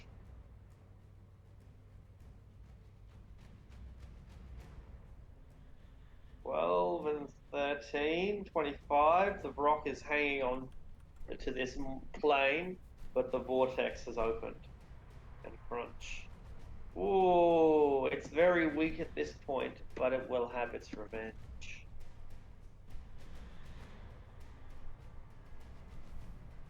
Unless Come on, you Morbius- overgrown vulture. Unless you are saved by the Erinyes. So to specify again, the Erinyes hates the dead and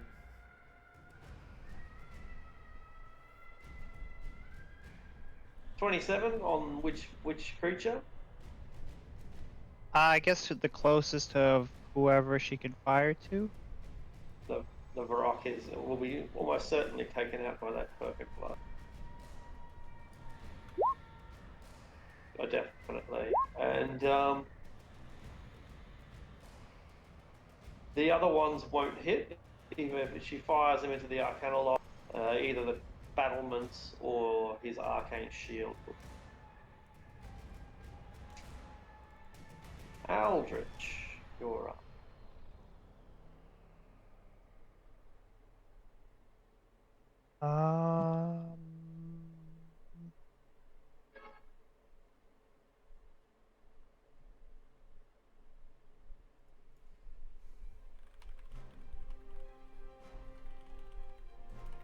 I'm just gonna use my action to dash.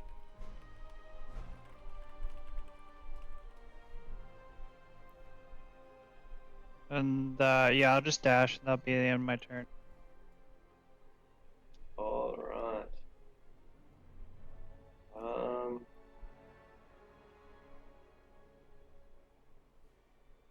All right.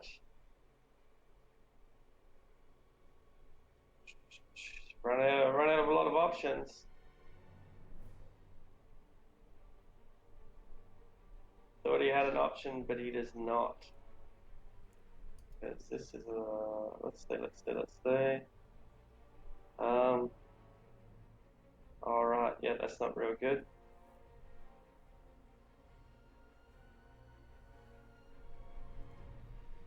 I thought it had plane shift, but it doesn't. It's got like 60-foot teleport.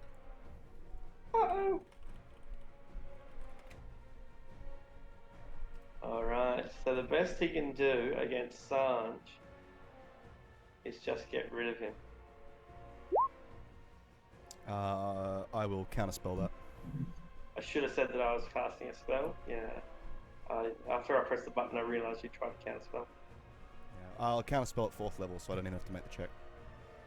Yeah. Alright, then maybe he doesn't cast that spell. Maybe he casts a 5th level spell.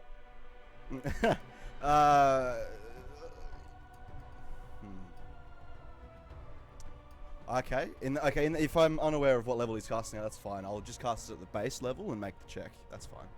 Sounds good. Cool. Awesome. Yeah, it was my fault for not declaring it's casting a No spell. I should dramas. have realised you tried to. So the counterspell is an ability check, and the DC is 10 plus the spell's level. Yeah. This one's 8, so I fail. I don't counterspell it, so he casts, and it's a charisma saving throw now. Yeah. Okay, I think I have advantage on this because of my racial ability. Yeah. 13? I doubt will be enough. 17, I'd say. Okay. Banished. Greetings, Fair fool. enough. I'm Buys your us a end. little- And just slaps you into another dimension. Pretty much. It's no fun. The Death Knight. Let me check one thing quick. Okay. He is going to hold his turn. Alright. Again, and moves up with Farah, and he's going to hold banishment on Yugoloth and hold it as soon as he gets within 60 feet of the Yugoloth. Anything you can do, I can do better. And it's turn. Alright. So these blackguards, they look like they're being auraed all over the place. They'll run out of the sickening aura. I get 10 feet reach. As it matters. They'll run out of the sickening aura. Yeah, Solange does just like briefly drop into the water deep harbor or some shit. Yeah. If he So, maintains his concentration on the spell somehow for the entire duration, you're stuck there. You don't Yep. come back.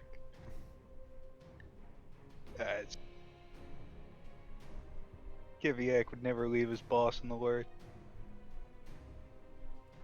So these guys have cast binding smite on their weapons. Oh, sorry, what was the question? Oh no, go ahead. Cool. So they've already got that purple glow is their blinding smite, which I probably should add the spell description. Should have just included it by default. That's what blinding smite does. But they get of them, so they all attack, trying to carve him into shreds. 1, 2, 3. 1, 2, 3. 1, 2, 3. A hit. A hit. Alright, so that hit is for 9 slashing, and next time you hit a creature with a melee weapon, your weapon flares an extra 14 damage, and you must make a con save, DC 13, or be blinded. Yeah, whatever. He's got sunglasses on. Exactly. You're in biker mode right now. I got my hater blockers on. Totally. Alright, this is not going well for the forces of darkness, Pyra.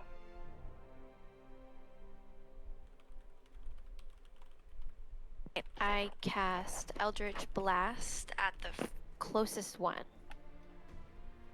Alright.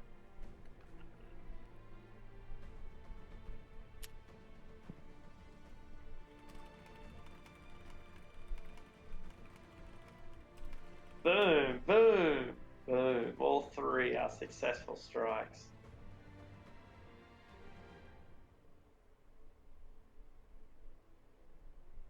That blackguard is finished off by a concussion of 3 blows. But what do your Eldritch Blasts look like? You can make them appear as anything. What do yours look like? Mine look like bolts of fire. Excellent. The drop has They been come out of my eyes. perfect. Oh, that's sick. Little laser beams. Yeah, fucking Ah. Cyclops Yeah, on the absolutely. That's it. The last of the rock demons has been destroyed. Farah. I'm wrong, by the way, KG. It would bring him back. Oh, would it? Yeah, because it incapacitates and that breaks concentration. Yes, good. They are gonna have Horsey move up 50 feet, right there, and then he is going to cast Banishment on the Yugoloth, and Farah's gonna cast Cure Wounds on.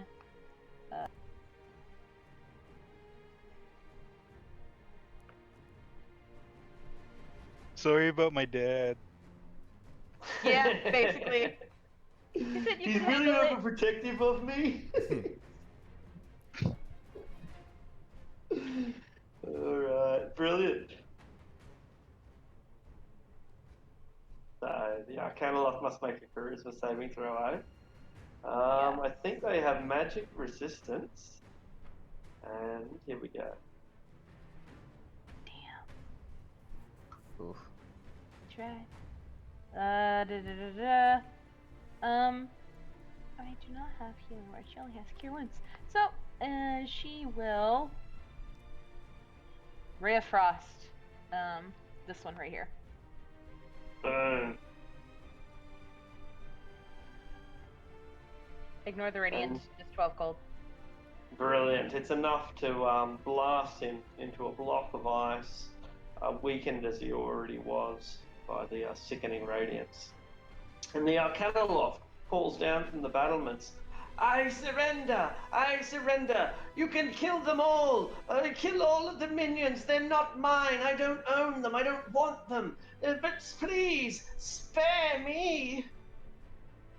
Bring our friend back. He drops the spell and Sanj returns. Farrah shouts, he surrenders, Sanj.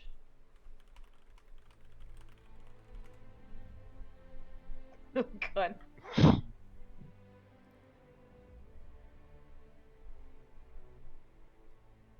Hilarious. Well, I had a plan.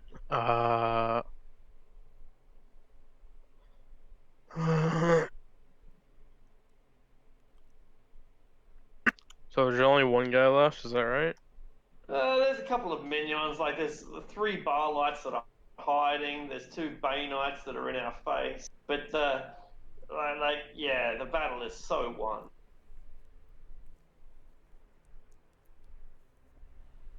I don't fucking know. I guess I'll just shoot 3 Eldritch Blasts at this dude. Just finish it. Boom. Succession of done. concussive blows.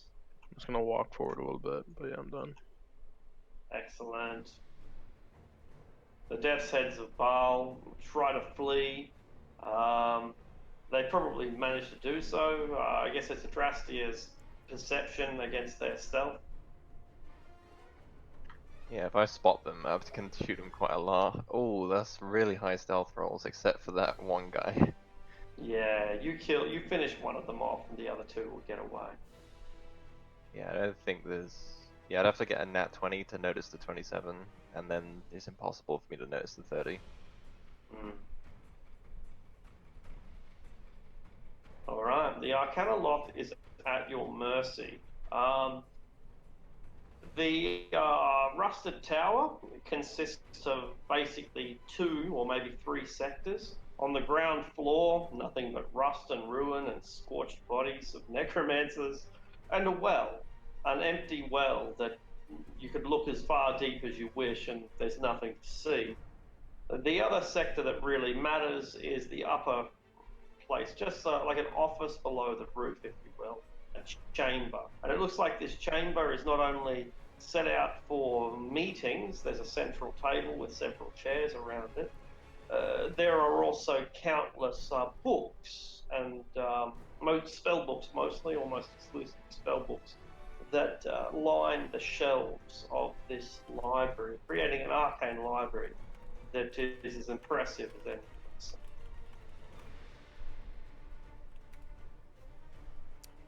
You will forfeit all of the soul coins you have in your possession currently. And then you will leave. Let me keep my books. I'm sorry, did I start or did I not? Was I not clear? And you were clear, Master. You were clear. And he empties 7 soul coins onto the table and begins gathering up the books and putting them into a bag of holding. I'll take that bag. Once you put all the books in them, of course. But Master, this is my life's work. You've surrendered your life willingly to us? I take it to mean your work as well. Mercy. Mercy, I am a merchant, a simple merchant. My name is Miserium. I am a power broker. Perhaps there is something I can do for you, Master, that is worth more than these spells. You're a merchant, yes? Yes, Okay. and a negotiator. So, the 7 coins you've placed on the table, you can keep those. I'm going to use them as payment for the bag, and then your life for your books, and then you can get out of here, and we're all sorted. That way you at least have some modicum of currency to make something of yourself once you leave. In addition to keeping your life. I think that sounds quite fair. May I keep 1 book, Master, enough to allow me to escape this plane of hell? I don't know if you're being stringent enough, Sanj. I think we should take his life too. let him keep It was fighting if more. he gives us It the was book. more of a jest, Yeah. power play kind of thing. Bad cop as a I am worth so much more to you alive, Master. There are many things that I know, many secrets. We, the Yugoloths, deal in secrets. I think I can appreciate a good negotiator when I speak with one. One book. You may keep the coins. I will take your bag and the rest of the books. Yes, Master. You will not regret sparing my existence. There will come a time when you will call upon my aid. Oh, I'm sure. He looks Done. through the book, makes sure it's the one that has plane shift, and he takes it.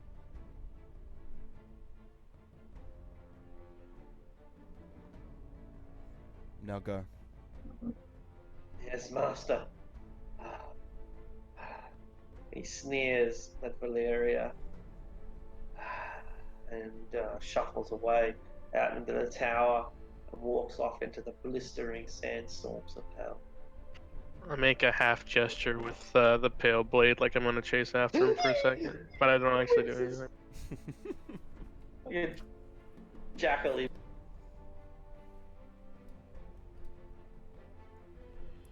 How is everyone As he feeling? gets about 100 feet out, and just whiffs it aside. You want me to snipe him down from here, so we can take the rest of his stuff? He mentioned the book he had a way to get out of hell, and we do need a way to get out of hell. Do Start we? slathering some bolts with poison. Well, I don't. I have plane. Oh, We yeah. just need He's rage. invisible now. Damn it. That's Should have killed fine. him when we had the chance. Oh, I'm sure it'll be fine. We won't come to regret this at all. No, Yeah. Who knows? Maybe an Arcanoloth will decide to be honorable and, show up to rescue him. I don't Maybe think we so. found the one that can be trusted. Farah looks at Olanthus. Are Arcanoloths trust, or do they keep their word? He shakes his head. She just kind of grimaces at the others. If anything, I am able to cast the same spell. I do know the knowledge of it.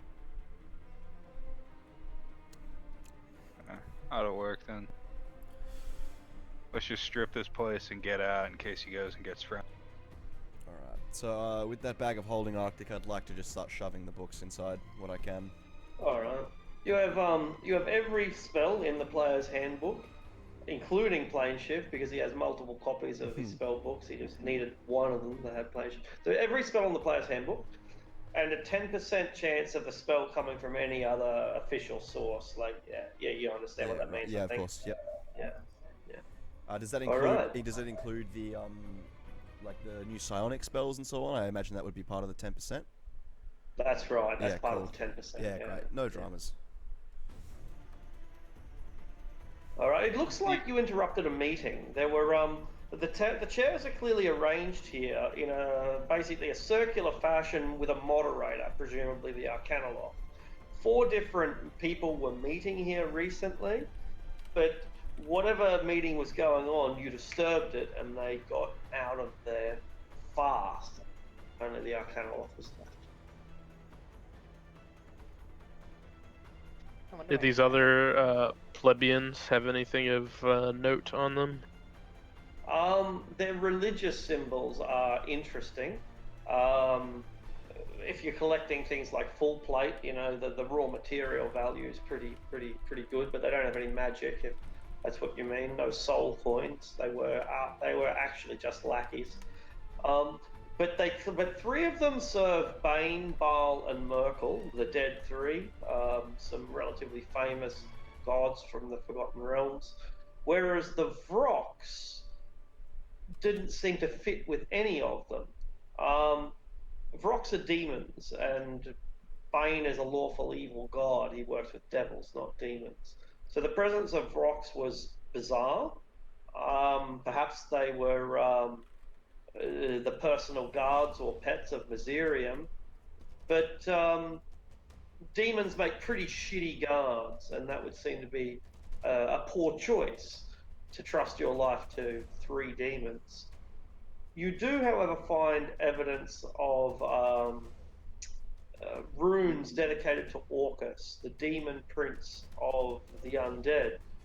But this only confuses things further because it doesn't make a lot of sense that Orcus would have anything to do with Bane, Baal, and Merkel, except that Merkel is also a god of the dead. It's convoluted, and you're free to draw your own conclusions. In any case, while you've picked up all of the books and sorted through them, you've found the well at the base of the tower, the bottomless well. But in addition, far across the other side of the river Styx, almost like a mirage, you can see the gathering of a great festival. Elephants and tents, marquees, war machines and vehicles, all sorts of entertainers. It looks like the Wandering Emporium has set up across the far side of the river, which is so wide as to be a lake right here.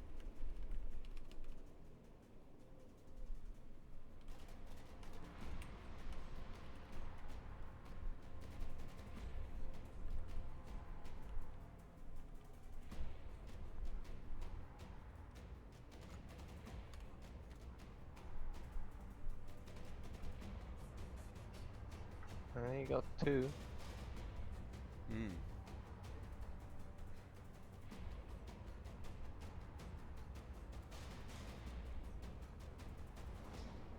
So the Emporium is being set up close by. Well, I say close by, I mean within visual range. Is that right, Arctic? Sorry? Sorry, I loaded a page and it caused a bit of lag. Did you ask the question again? I was just asking, just clarifying that the we're seeing the Emporium being set up within at least a visual range. Is that right? That's right. That's right, on the opposite side of the lake, the I river. see. Do we have any shopping we'd like to get out of the way? There is one thing I'd like to consider. Let me look up the name of the item though. Don't we need soul coins to purchase anything of it? There's an exchange rate, but it's basically random and arbitrary. Depends on the merchant, by the sounds of it. Yeah, from what we understand, the merchants do accept gold, but the amount of gold, like this exchange rate for gold to soul coins varies wildly, from like 100 to 1,000 gold a single coin. I'm carrying 6,000 gold worth of diamonds also. But that's mainly for resurrection. Arctic, does any of these peoples have scale mail or breastplate? Yeah, the full plate can just be disassembled to be breastplate, yeah. Would that require a lot of work or no? None. The breastplate is in effect part of the armor. Okay, It's like excellent. only getting a quarter dressed. I'll take one of those that looks like it'll fit me, and I'll put it on. Yeah. Perfect. You are now freely demonstrating your love of Bane, since his sigil is molded into the plate, man. Fuck me. Never mind. Could always like scratch it off like a car's like VIN number. Nah. Or Once it's tattoo on you, an it's on you. ex-girlfriend. It's like hanging around a dwarf too long. Whoa. Once you get that dwarf stink on you, it never goes away. Keviak knows all about it. Why do you think that he left home so early?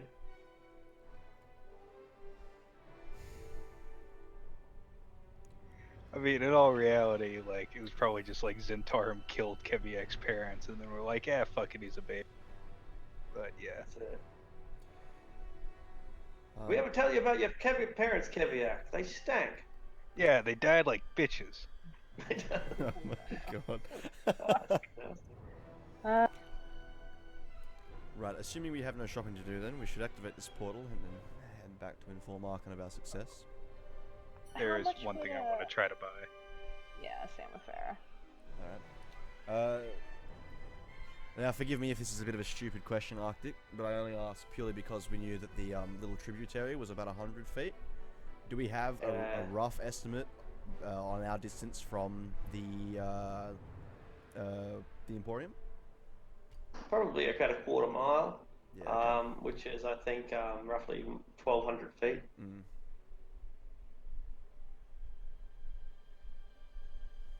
Farrah and Caviar can go, and a couple can stay at the tower, so it's guarded and not left. I will sit tight, sure. I do have a small favor though. I will require perhaps some supplies if you wouldn't mind grabbing them for me. I can offer. I'll give you some coin, obviously, to take with you. I don't know if it'll do you much good. We'll do our I'm a best. great negotiator, boss. So I'll give you 100 platinum. I'm gonna need a 100 platinum. Can you please pick me up 300 gold worth of magical inks and parchment?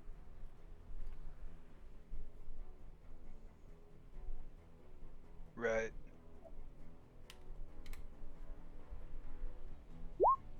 All right. Just making a note there. So as you're preparing to travel or deciding how you might do the travel, Keviak Airlines, perhaps, a gondola, a barge, slowly makes its way downriver from the direction of Arcane's Tower towards us. And even as we watch from the Tower of Rust, we see the ferryman dock at the little jetty. This the Tower of Rust has a small jetty on the River Styx. After all, this guy was a merchant. He would ship either troops or weapons or goods up and down the River Styx. And yeah, the ferryman pulls up his gondola at your jetty and waits.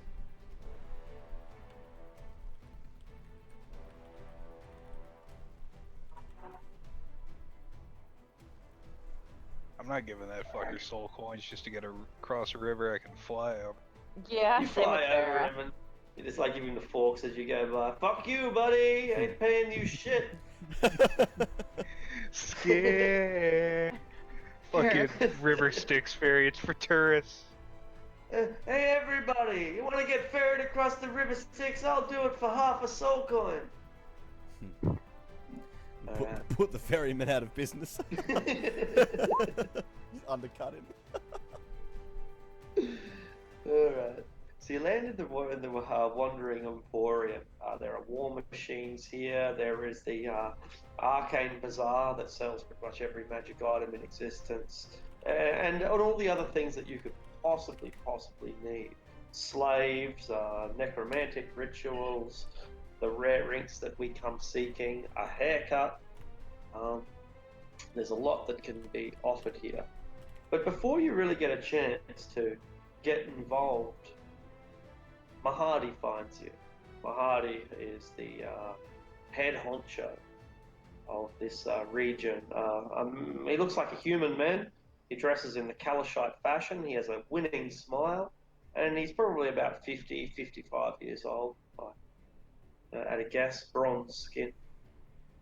My friends, welcome back to the Wandering Emporium. I am so glad that you could return. I trust that you have come seeking information, no?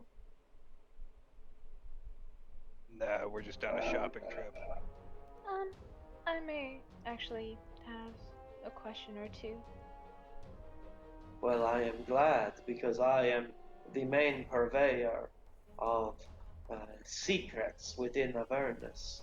If there is anything that you want to know, I can answer your question for the right price. What would the price be to find out how to break a spell casted by one of the head honchos in hell? If it is a spell cast by Asmodeus, there may be no way to break it at all. Maybe those right under him. Ah.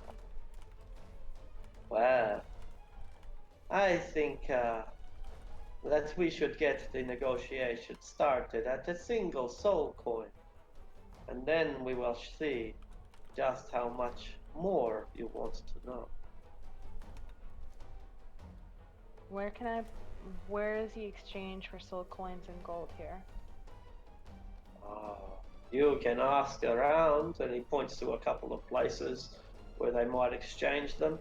Yes, or him, for example.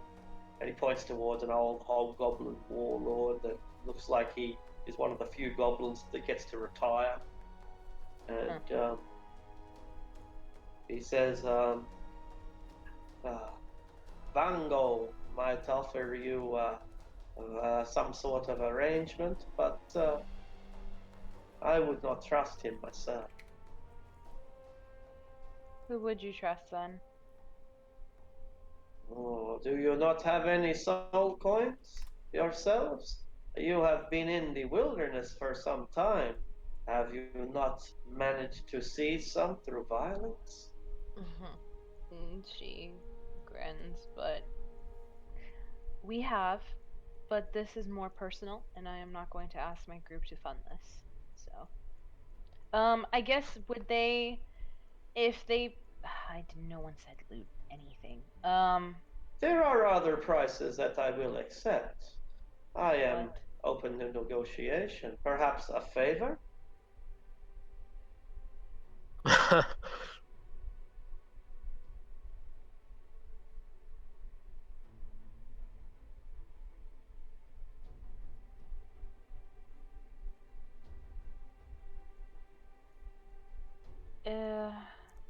The favor will be only held by me, and as long as it Yes, of doesn't, course.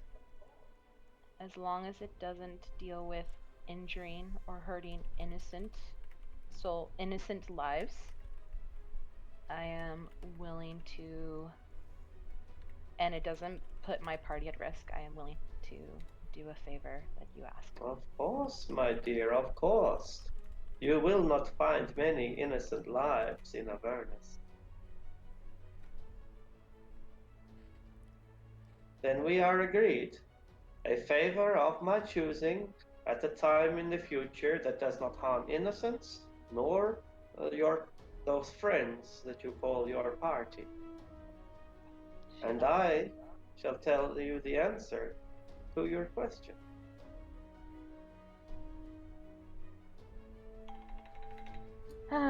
She nods and just sticks out her hand for that. Very well. He takes your hand and shakes it quite lightly, quite gently, and leads you into a tent. Doesn't take you into the infernal rapture, that costs extra. Does take you into a private area that you all sound is dampened. You feel cut off from the universe, cut off from the world. A little sanctuary where no ears can hear and no eyes can scry. What is it you wish to know, my dear?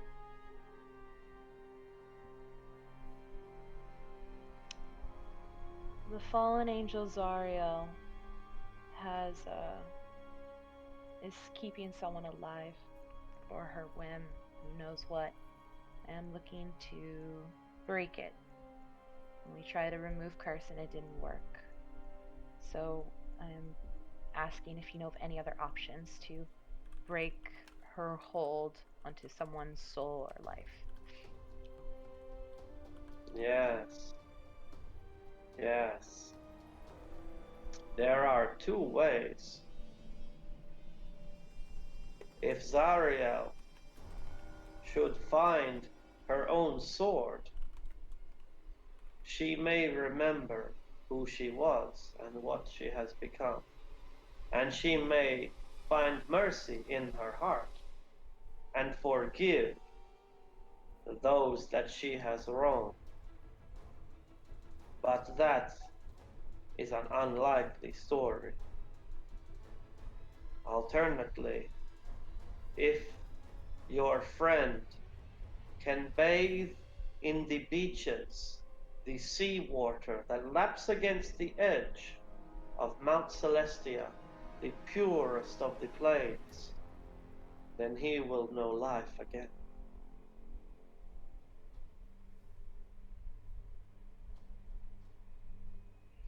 Her eyes widen at the glimpse of hope that she needed.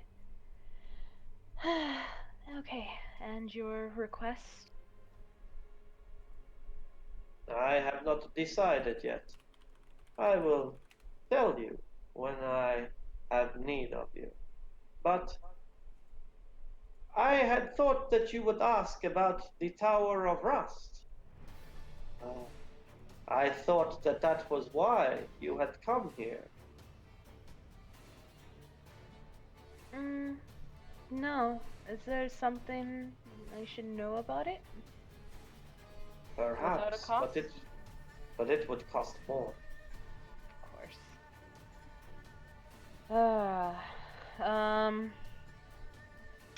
How many soul coins for that info? Or gold? There are 3 soul coins, 1 each for the dead 3.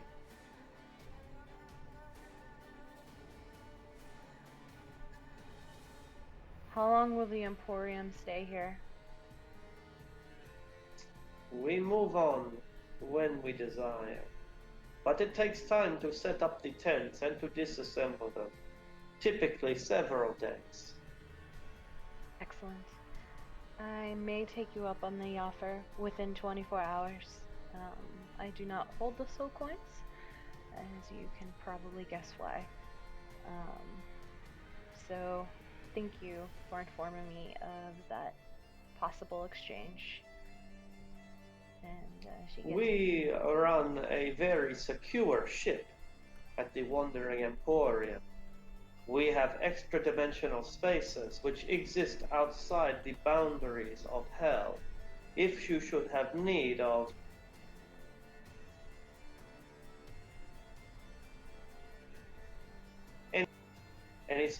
should have need of any sort of relief or momentary escape from the trials and tribulations of this desolate world. She nods. We appreciate that. Thank you. I am always your friend, Vera.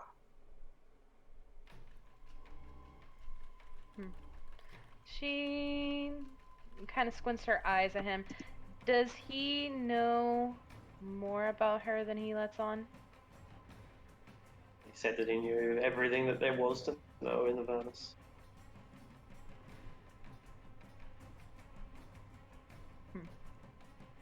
Okay. Her tail swishes in curiosity as she looks at him.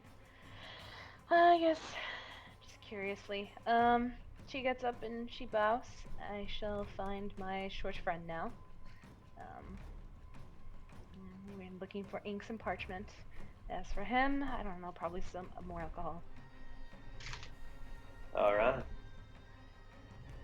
And so you're able to find the equipment that you're looking for. So if it's magic items that you want to buy, you can buy them at the prices listed in Sane Magic Items PDF. And the inks likewise are available at the regular gold price cost. You said same prices is accurate, just for out of character question. That's right. So same prices is accurate for the Arcane Bazaar. Yeah. Oh fuck yeah! Only 1,500. Sweet. So We'll have to call it there for the week. Okay. does Keviak give me back my change? He does, and he also comes back with a shiny new javelin of lightning. Ooh, Oh my god. fancy. Brilliant. Also, before we call it, how long would it have taken roughly for them to get there and come back, Arctic? About 8 hours. Okay. Damn. Short rest. When Farah comes back, she will let everyone know specifically. Well, yeah, no, not specifically. Everyone needs to know this, of what the Mahadi said about the tower, and she will say that she asked for knowledge of freeing him, and that cost 1 soul coin. the knowledge on the tower, he said 3. There's something about this place that we really don't know, especially with that. It is up to the group to consider if we want to know about that before we continue forward. Yeah, apparently there was an evil god Ho down here right before we showed up, so there's probably something more going on here than we know. 3 soul coins. If we haven't already, she will, I guess, we should check the other bodies and see if they have any coins on them as well.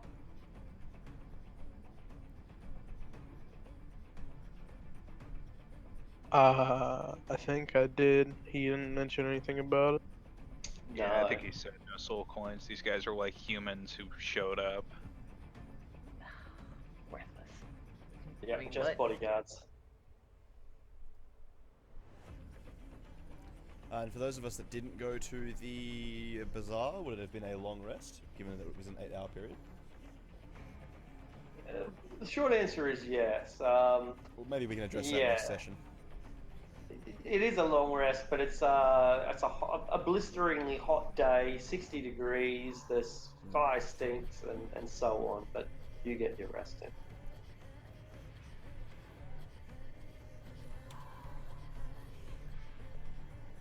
Okay, cool. All right, the punishment of hell can't go on forever. This magnificent, beautiful sadism won't last eternally. Hopefully, not for all of us anyway. So I look forward to the sweet relief of returning home. See us all in a week's time. See ya. Thanks, Yeah. man. Yeah. Man, those 3 fireballs, hey, how about it? Yeah. Oh boy! Yeah, I almost fucking died. Holy shit. If I didn't pass to like at least 2 of them, like I passed 2 of the saves, like I would have been fucked. Yeah, it was Man, pretty Man, I fucking knew we were crazy. gonna get nailed by some AoE. I was doing my damnedest to get out in front.